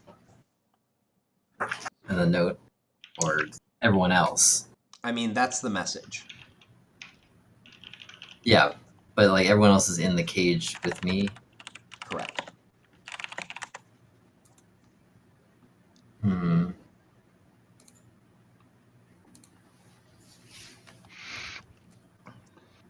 Huh. I did, in fact, receive that, Fallon. I figured. Interesting. Can y'all hear me now? Yep. Yeah. So go ahead. Like, should I pass the note around our cell? Do you want to try to do that? Just a haleo. Okay. So you're chained up far enough away from him that you can't just hand it to him. You're going to have to try sort of an awkward flick. So give me sleight of hand. I'm all about this. Go. Go! Oh, yeah. Oh, wow. You flick it and it just sails neatly into Haleel's lap. Kane would be proud. That's why I control you when you're not. Oh, you're the one in charge of Kane? Right here? Gary, Oh, right? shit. So Haleel, you read that as well, I presume. Yeah. And about the time that you get finished reading it, you everyone give me perception. Not Fallon or Kane, though, right? Oh yeah, everybody who's actually there. Okay, so Alistair and Haleel, or actually, wait a minute, probably just one of you. So actually, I'll just say just Alistair. You're oriented such that you can see fairly far down the hallway to the left. So like you leave the cell and turn left.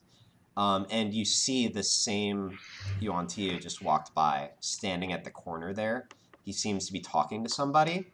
But you also notice him making just very subtle motions with his right arm. And all of you notice that a set of keys has like subtly floated down the hallway and into the cell and begins to unlock all of your shackles. It's me, boys. Plot twist. So Shut up. Go away. it's actually fairly quick about it. Just what appears to be a floating set of keys just sort of inserts itself into all the locks, knocks them all out, and then finishes up with the cell door itself, and then goes floating back down the hallway from the way it came. I immediately rip the gag out of my mouth. Yeah. Ungag myself and then. And I start moving down the instructions. Fuck telling other people, I'm just going. Halil can tell them. Back at the Alistair, and I'm holding the note to be looking at it while we're doing this. All right. Make sure we don't go wrong. Fowlin, who is Gamork sticking the closest to? So he's got clean. All right. So yeah. So clean. Give me stealth to see how quietly you open the door. Did they let Colleen out, or did they let Gamork out of his cage, or just run away? Oh crap! Or wait, all the keys unlocked with the floating thing, right? Yeah. Yeah. But I'm not very stealthy. So yeah, you open the door and it kind of squeals a bit. As you open it, you cringe a little bit, but you know that at this point your best chance is to just go for it. So you take off down the hallway. Gamork's right on your heels. The other two sort of take a moment to recover, but Halil catches up easily, and Alistair's not far behind. You take off down the hallway. You hear sort of concerned voices raised from down the hallway. You also do hear what you take to be the voice of this male yuan who seems to be helping you for some reason. Sort of playing dumb a little bit, like, what? You heard something. What are you talking about?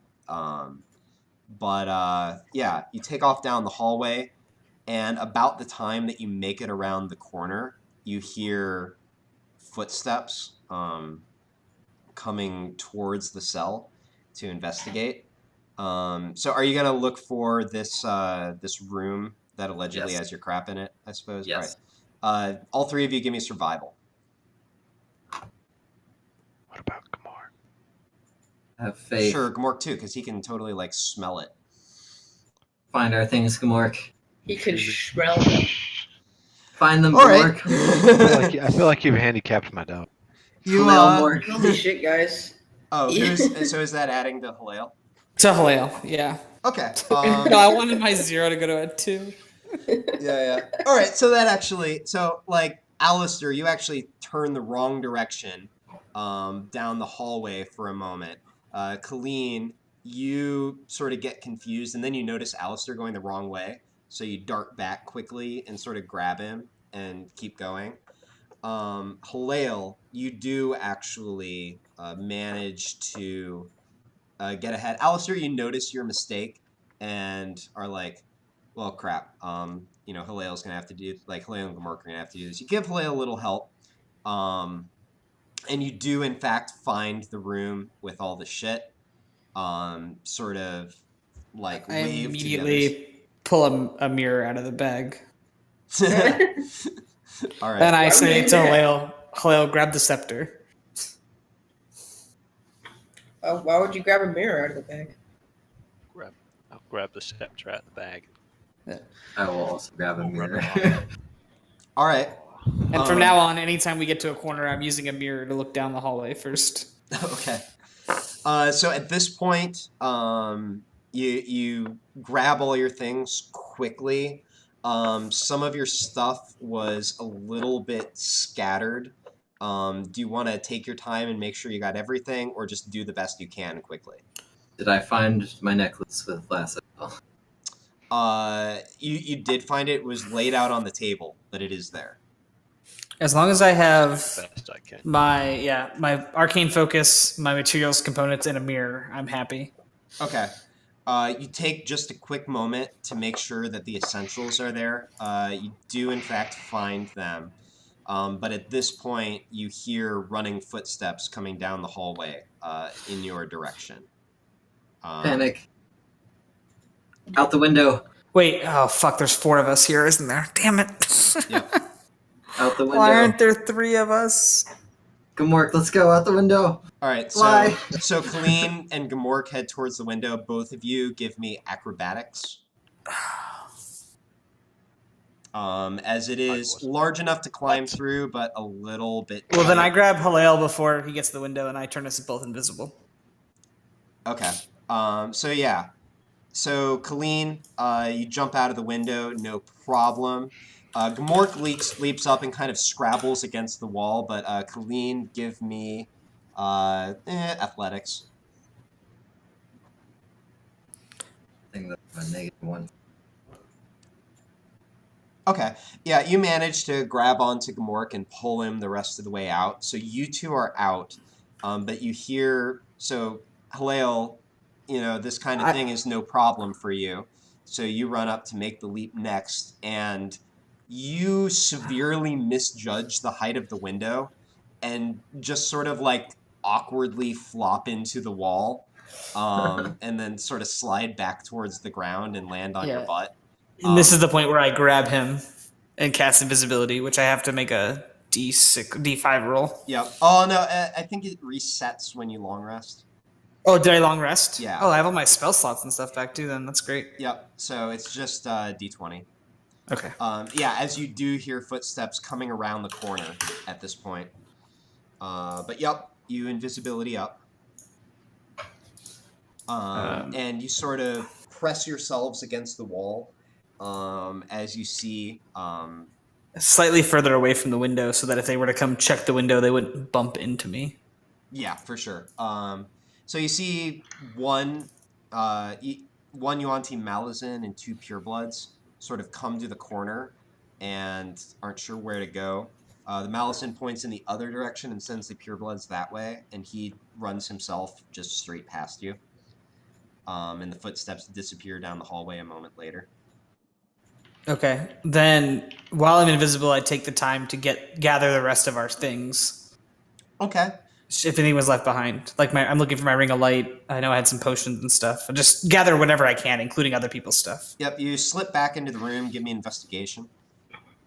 You've got it. Yeah. I didn't specifically prepare this in advance, but you notice, a couple of the potions that you got that were actually set aside. You find a little bit of your money that had just been piled, sort of randomly tucked away on a shelf. Pile it all back in as best as you can. Yeah, I figure you can give me the list at some other point in time, but... Yeah. So I'll be honest, mechanically, since I knew that you guys were likely to lose your stuff at some point tonight, my plan was to just sort of get past it. As you need things, I will tell you whether you have them. And then at some point when this whole mess is over, I'll tell you if you lost anything permanently. Yep. So, but yeah, just while I'm invisible, take the time to do that then. Mm-hmm. And then I'll head back to the window. Do I have any way to talk to Halil? I really don't have a way to communicate with him. I mean, you could whisper. Yeah. I guess, yeah, I'll let him know that I'm going to go grab the rest of our stuff before I did that. So I can know where I am. I mean, I'm just hoping you're close enough for me to whisper. Yeah, Halil, what are you doing during that time? I would have sort of waited around and kept watch. All right. Where we were before. Yep. Let me... Yeah, you don't see any other Yuan-Ti come running after you. So seems like the coast is reasonably clear. Alistair, that entire process takes you maybe 20 seconds or so to gather up the rest of your stuff. You could delve even further and start turning over furniture and stuff like that. But short of that, you think you did about the best you can. That's just wanted to grab everything that was at least surface level, easy to grab, backpacks, all of that. Yep. Make sure. Much. All right, cool. Got it. Carefully and quiet to the western gate. So yeah, you do that, and then are you gonna just try to climb out the window? So I try to find Halil, to grab onto him before we do this. Yep, you find him about where you left him. I don't know where we're going, Halil. So I'm gonna have to hold your shoulder after we get out of this window. All right. Out of this window. So, and yeah, I wait for him to basically, I can feel him leaving the window, then I'll go down after him. All right, it's actually up. You're sort of climbing out of a window that's sort of set higher into the wall. All right, so whoever wants to climb out, I think it's Halil. Give me acrobatics again. Might be better this time. Another one. All right, yeah. Easy peasy, no problem. You see the window now. You jump up, you pull yourself out, you offer Alistair a hand. Alistair, same check, but with advantage. Advantage. You do a really awkward job of it. you sort of make some scuffling sounds against the wall, and you I only have one arm, man. It's tough. and you kind of grimace, but you don't. Yeah, and there's some rolls happening here, but you don't hear anyone coming after you. And Colleen, what would you have been doing during this time? I'm heading carefully and quietly towards the gate. Okay. So I would say then, I'm thinking about this. So you're probably out of sight by this point, actually. So yeah. Colleen and Gamork, give me stealth.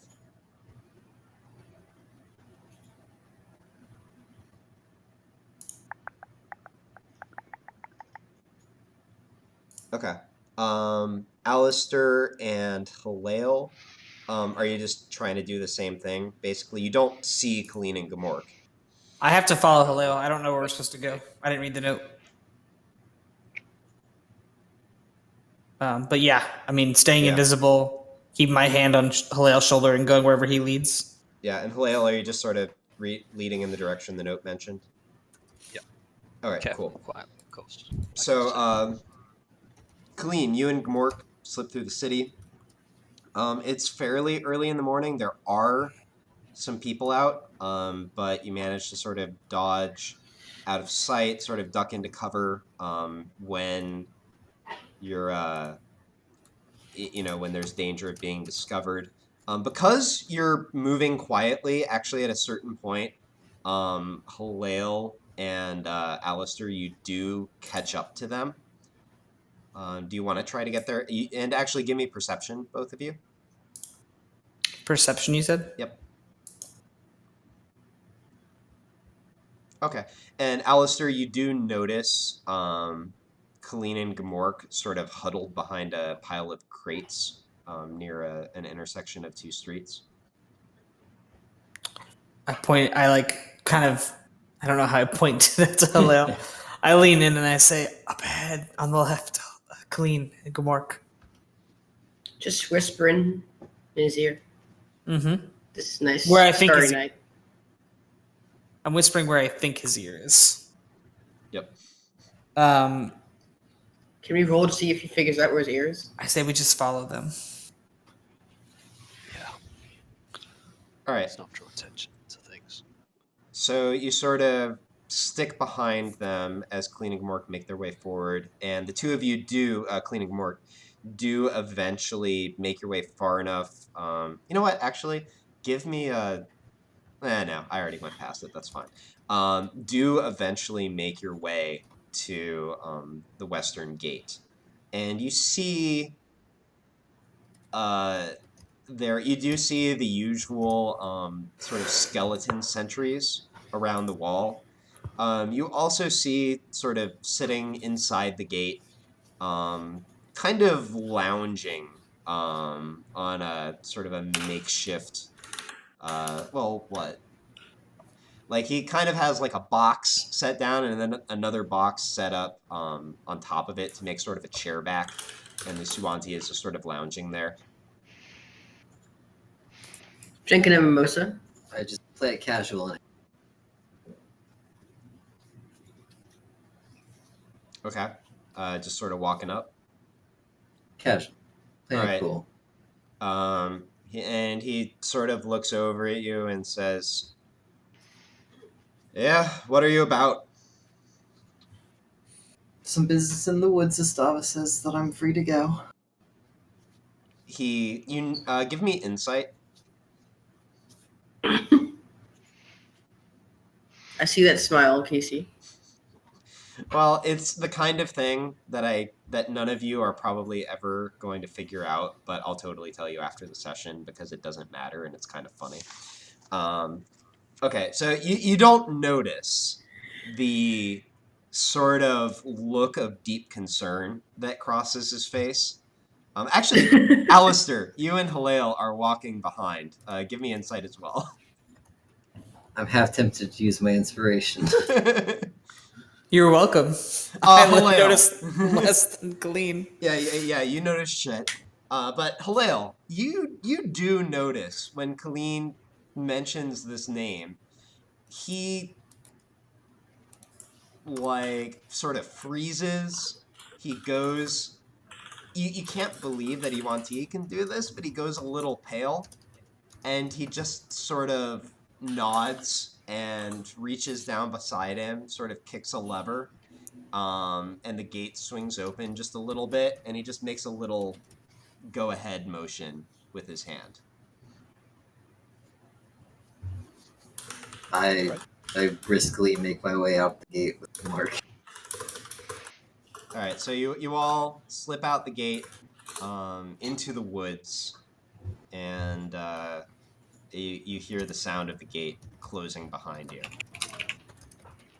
So at this, so you get a few minutes out to where you think you might be a bit safer. Alistair, did you want to drop invisibility at this point, or Nope. all right?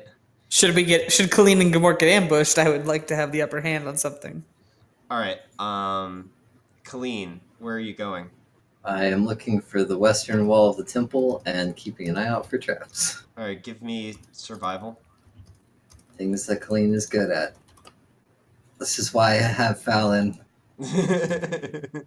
Gamork, survive for me. All right. Yeah, you're concerned about what happened to Alistair and Halil. You're concerned about this isn't really what I'm good at, but you try to remember all those days when Fallon was guiding you through the woods, and you like look up and are like, okay, the sun is over there. I think that means this way is west. They said there are traps in the woods, so I should probably like swing a little wide. And you actually managed to cut a pretty good course to where, and let me bring up the map at this point. You sort of get, so you came out here, sort of made your way south and a bit west a ways until you're well out of sight, and then sort of came this direction to where you're now sort of west off of the side of the map a little bit. So probably, you know, maybe a quarter mile west of the wall of the temple in sort of a deep patch of jungle. Yeah, but like this is about as close as you feel comfortable getting until you're ready to like actually make your entrance, considering that like traps were mentioned. There might be some sort of regular patrol near the city walls, that sort of thing. In fact, you might even be a little bit further than a quarter of a mile, maybe more like half a mile.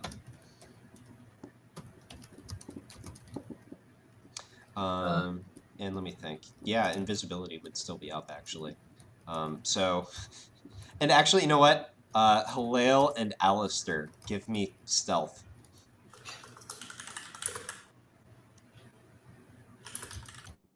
Come on.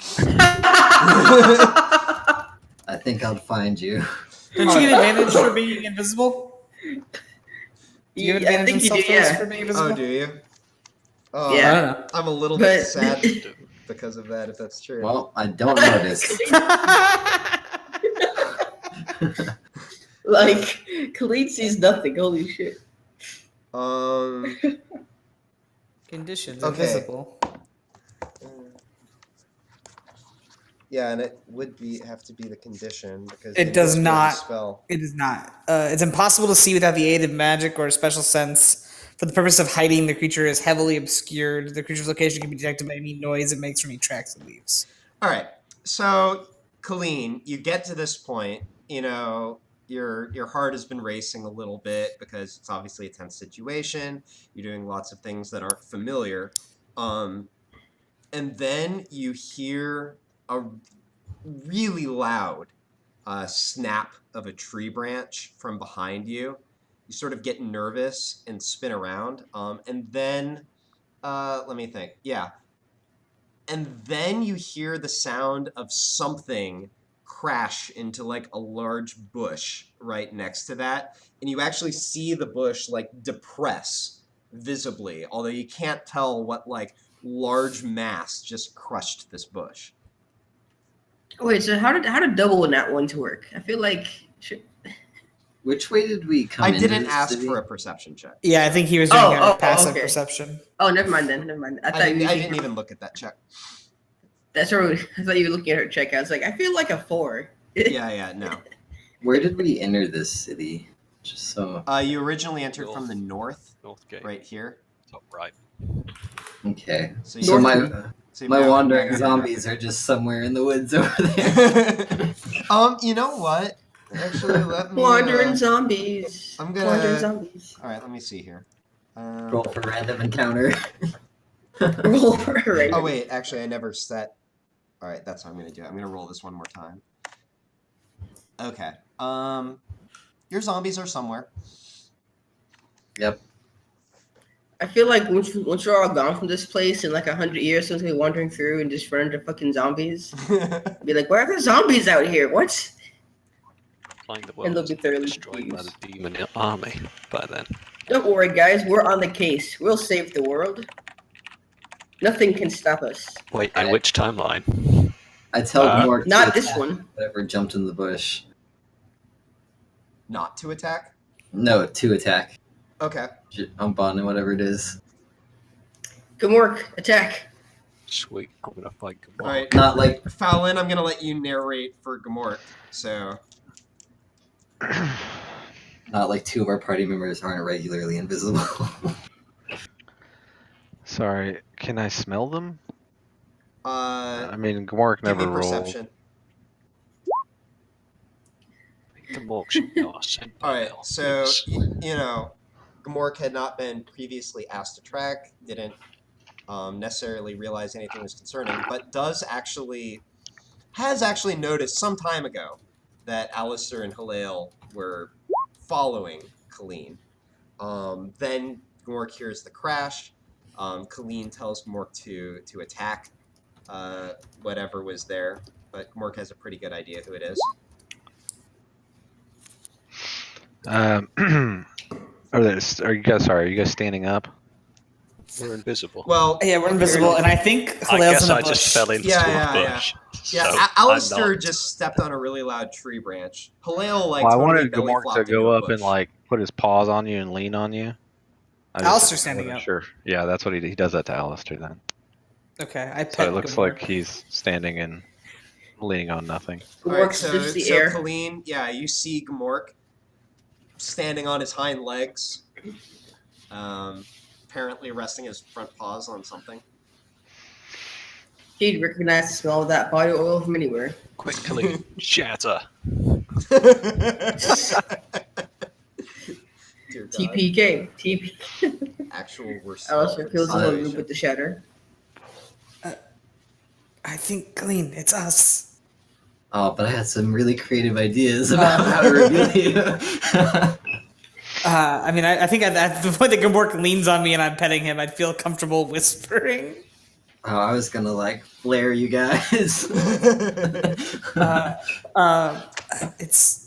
It's us. It's me and Halil. I think Halil's still here. Halil, is that you in the bush? No. Yeah. Oh, and actually, That's I me. checked something. Sorry, we've been following you since the Western Gate. We just thought it would be an advantage if anyone showed up to still be invisible. Well, I thought. So let the lady be bait. Not necessarily bait, but 2 pieces instead of all 4 of us. You had Gamork. Knights in shining armor. If we wore armor. If we have any of us in the armor. I mean, the body oil makes it look pretty shiny. I'll just comfort myself with Gamork's presence. Good doggo. How long has it been since I cast invisibility? It's getting close to wearing off at this point. You probably got Okay. 20 minutes left, though. All right. Are you Well, keeping I'm it not up? sure where we're heading. Yeah, I'm going to keep it up. I have about 15, 20 more minutes on this invisibility, so I'm going to continue to use you as bait, I guess. Does anyone want to fill me in on where we're going and how we got out of there? Nope. I just keep going. We're off to the wall. All right. Take out the note and read the note to him. Okay. I'm on my way to the wall. So, Alistair, you know We're off to what see the note wall. says. Okay. Till his watch is ended. And then I'll follow Colleen. Okay. So since Colleen mentioned it before, and it is on the note that you literally just read, everybody give me perception for watching out for traps.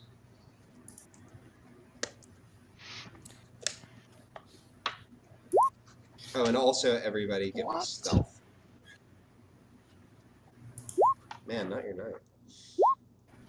No, it's like 3 bad rolls for every decent one. Alright, and there are actually And then Colleen. Dungeon Master's Guide rules for this, so let me check. Okay. So yeah, let me see here. So the perception is 14, 15.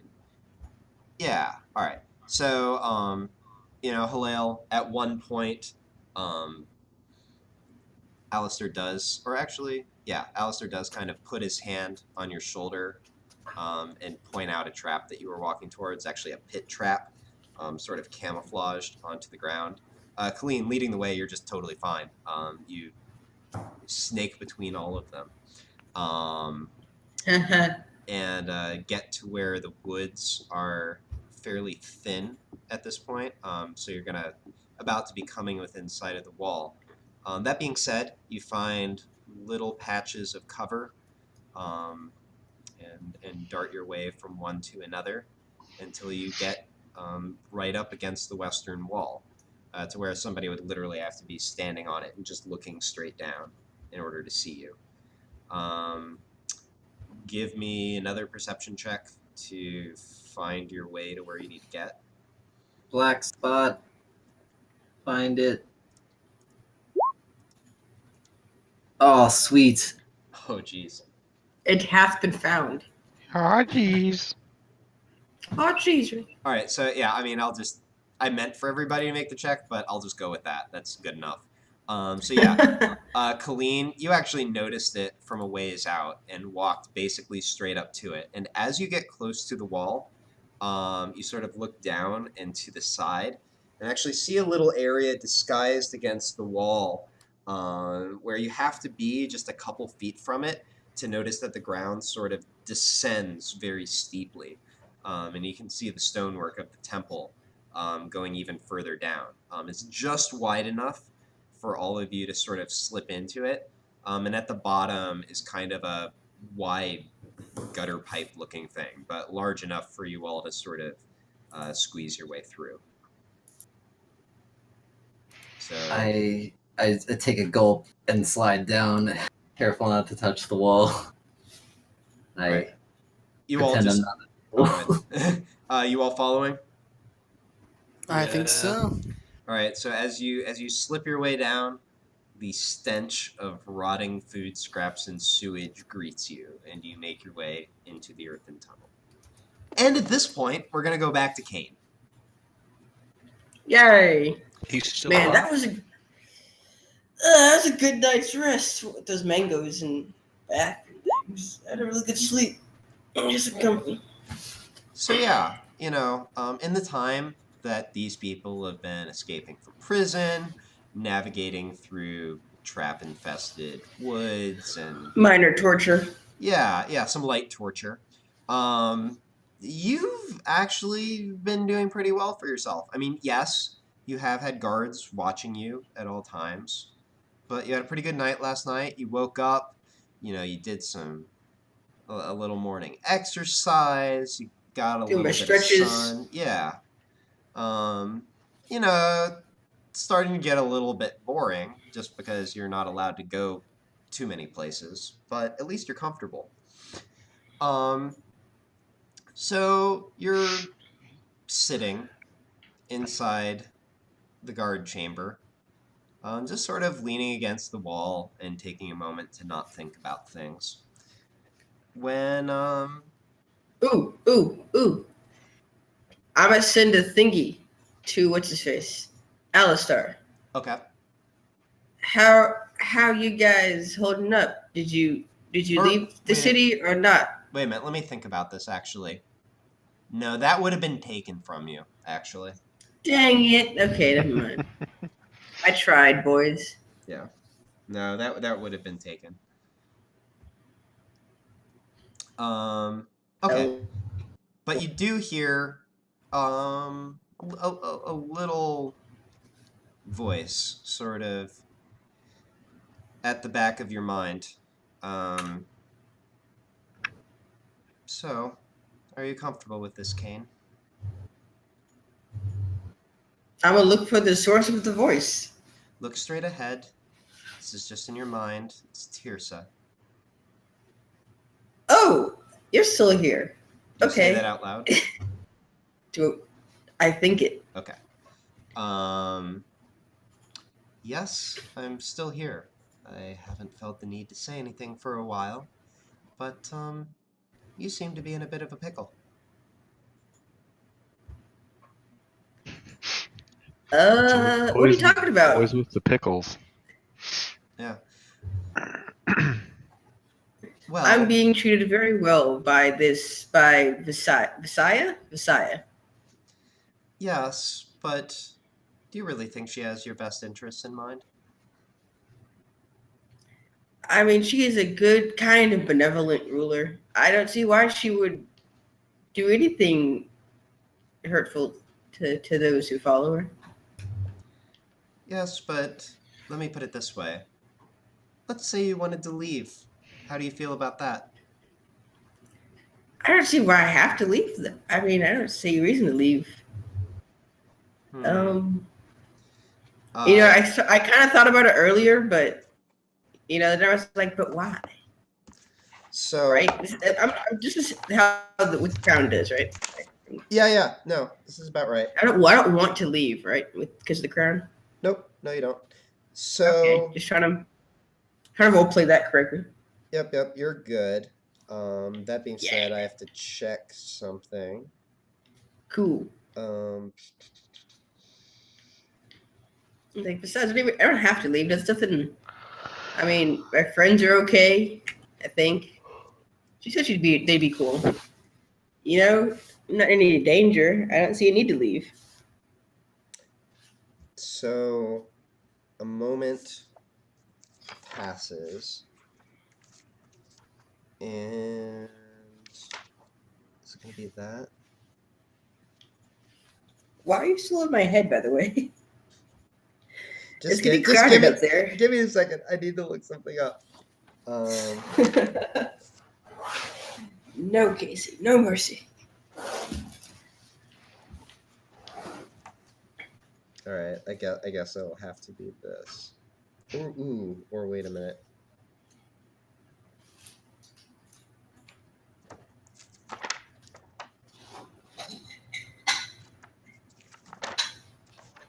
Sorry, I'm like desperately looking up spells because you're very right that you're under the effect of this crown. I didn't think about the implications of that. So The implication? What do you mean? Is kind of a waste of time. Hey. All right. What do you mean implications? So, all right. So a moment passes, and then I need you to make I think it's intelligence. If it's intelligence, No, you it's can just say wisdom. it. Make a wisdom saving throw. Okay. Wait, why is my intelligence save higher than my wisdom save? What is this we do? Is it a rogue thing? Do you have your... I'm proficient in it. Okay, I guess that's yeah. why. So, okay. Intelligence save. Okay. No, it's wisdom, actually. Wisdom save. Okay. Boom. All right. So a moment passes, and then you feel your mind. It's a really weird sensation, but you feel as if you've sort of lost control over your thoughts and emotions for a moment, and that to resist this sort of strong pull will cause you great pain. This is distinct from the crown. The crown is sort of this like mellow, comfortable sensation that just sort of lulls you in. Wait, I have a different mind controlling effect on me right now? Yes, you do. What? God damn it. What? This new one Too much shit in my head. is, it feels sharp and cold and like it could become very painful at any moment. And you Is that you, Tirsa? you almost feel as if you've been jerked awake. And then Tirsa says, "Look, Kane, we don't have much time. I've What the fuck put was you that? under a bit of an effect that should free you from the crown for a moment. I have to ask you something." Oh shit. She has the crown.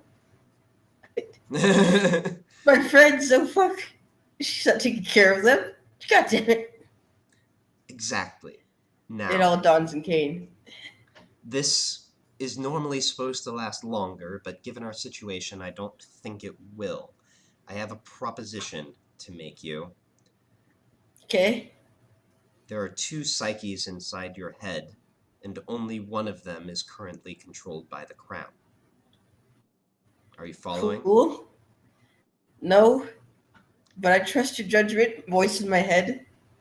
You little schizo. Basically.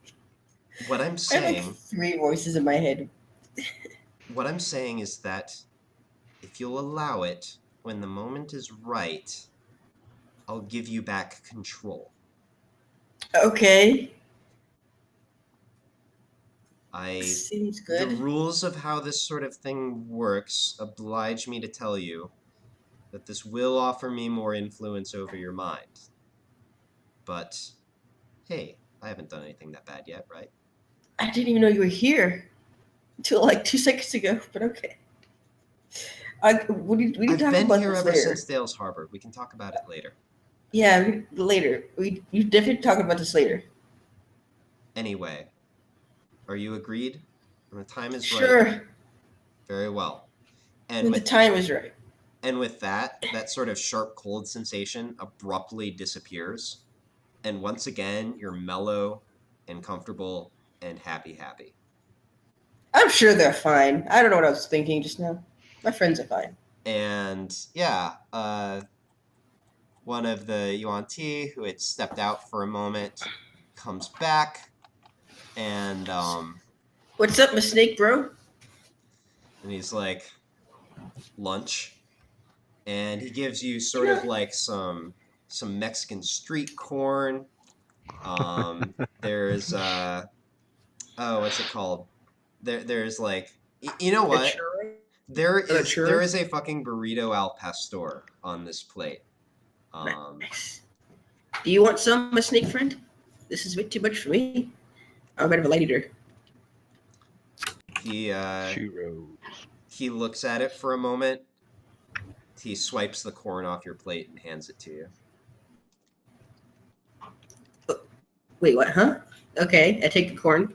So was that a no to my offer of food? No, you offered him food and he took your corn, and then gave you the burrito.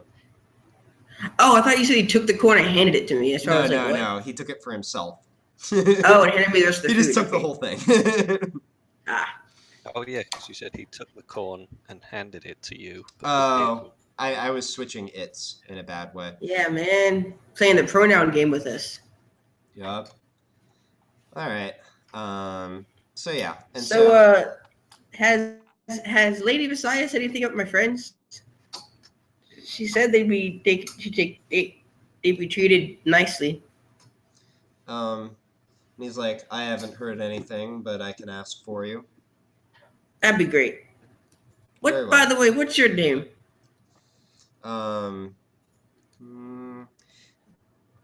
Says, my name is. Ah. Oh, come on. Just like that, my mind blanks of Yuan Ti what a names. That's where I gotta make that list and ahead of time. He says, my name is Mezcal. Mezcal. Like the tequila. Yes, like the tequila, There's tequila called mezcal. but it's actually spelled with S's. Oh, man, I should have known there was a second S to snake people. Yep. I only had one S. He's like, Mescal. Well, thanks, Mescal. Sure thing. Do you want anything to drink? You got some water. Oh my god. Yes. He looks down at the plate. At the tray. Right there. Oh, I was referring to, and he pulls out a little hip flask and sort of waves it in front of you. what is that? He pulls out. Doesn't matter. Give me some of that. He pulls out a small glass, unstoppers it, and just pours a little bit of golden liquid into the glass. I drink. You do, and it's reasonably tasty, very alcoholic, and you feel kind of nice afterwards. Nice. This is some good shit, Mescal. I try. So you're not pass out drunk at this point, but you know. Is a buzz going? A little bit of buzz going. Yeah, strong stuff. Little buzz. All right. This is good shit. So yeah, you pass a good afternoon, and now we're gonna go back to the. Well, actually, Right. Our heroes. My friends who escaped torture and are now running around in the woods while I drink and eat. back to corn. our heroes going into the sewer. Hey, I'm a hero too. You pass through just sort of a, you take a couple turns. It stinks to high heaven, but it's pretty straightforward which way you need to go. Finally, you do get to, after just a couple minutes of sort of pushing your way through this fairly tight corridor, you do see where it opens up ahead. You step out, and it actually feels kind of nice. Even though it still really stinks, this actually looks like just sort of a collection pit for all of the refuse. But it feels nice to stretch out a bit. And everybody give me a perception check.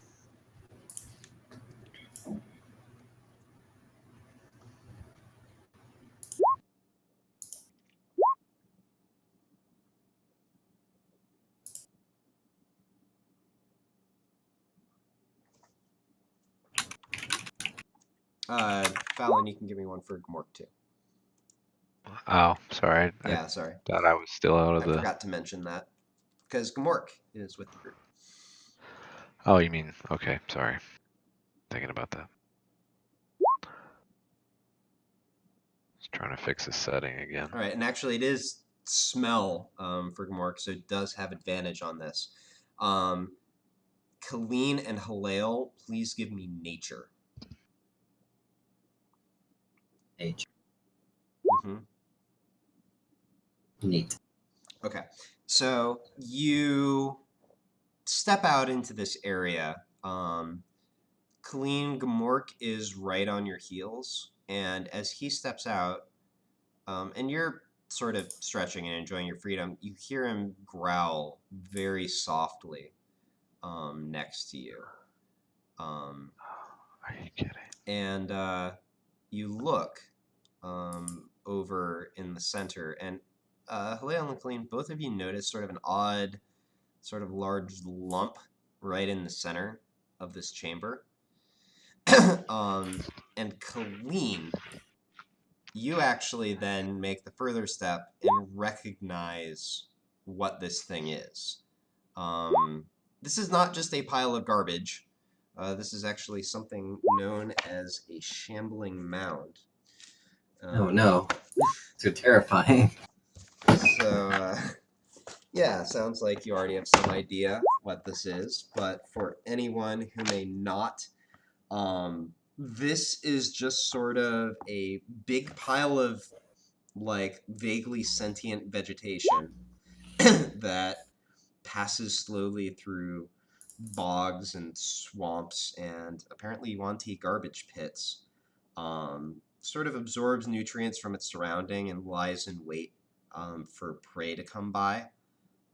So it's possible that this one just sort of found its way here, or maybe the Yuan-Ti are keeping it here deliberately. Anyways, though, we're about out of time, So we leave off with you all sort of, or with Colleen, just having recognized this potential obstacle. And good night, everybody in Internet Land. You. Goodbye forever, stream.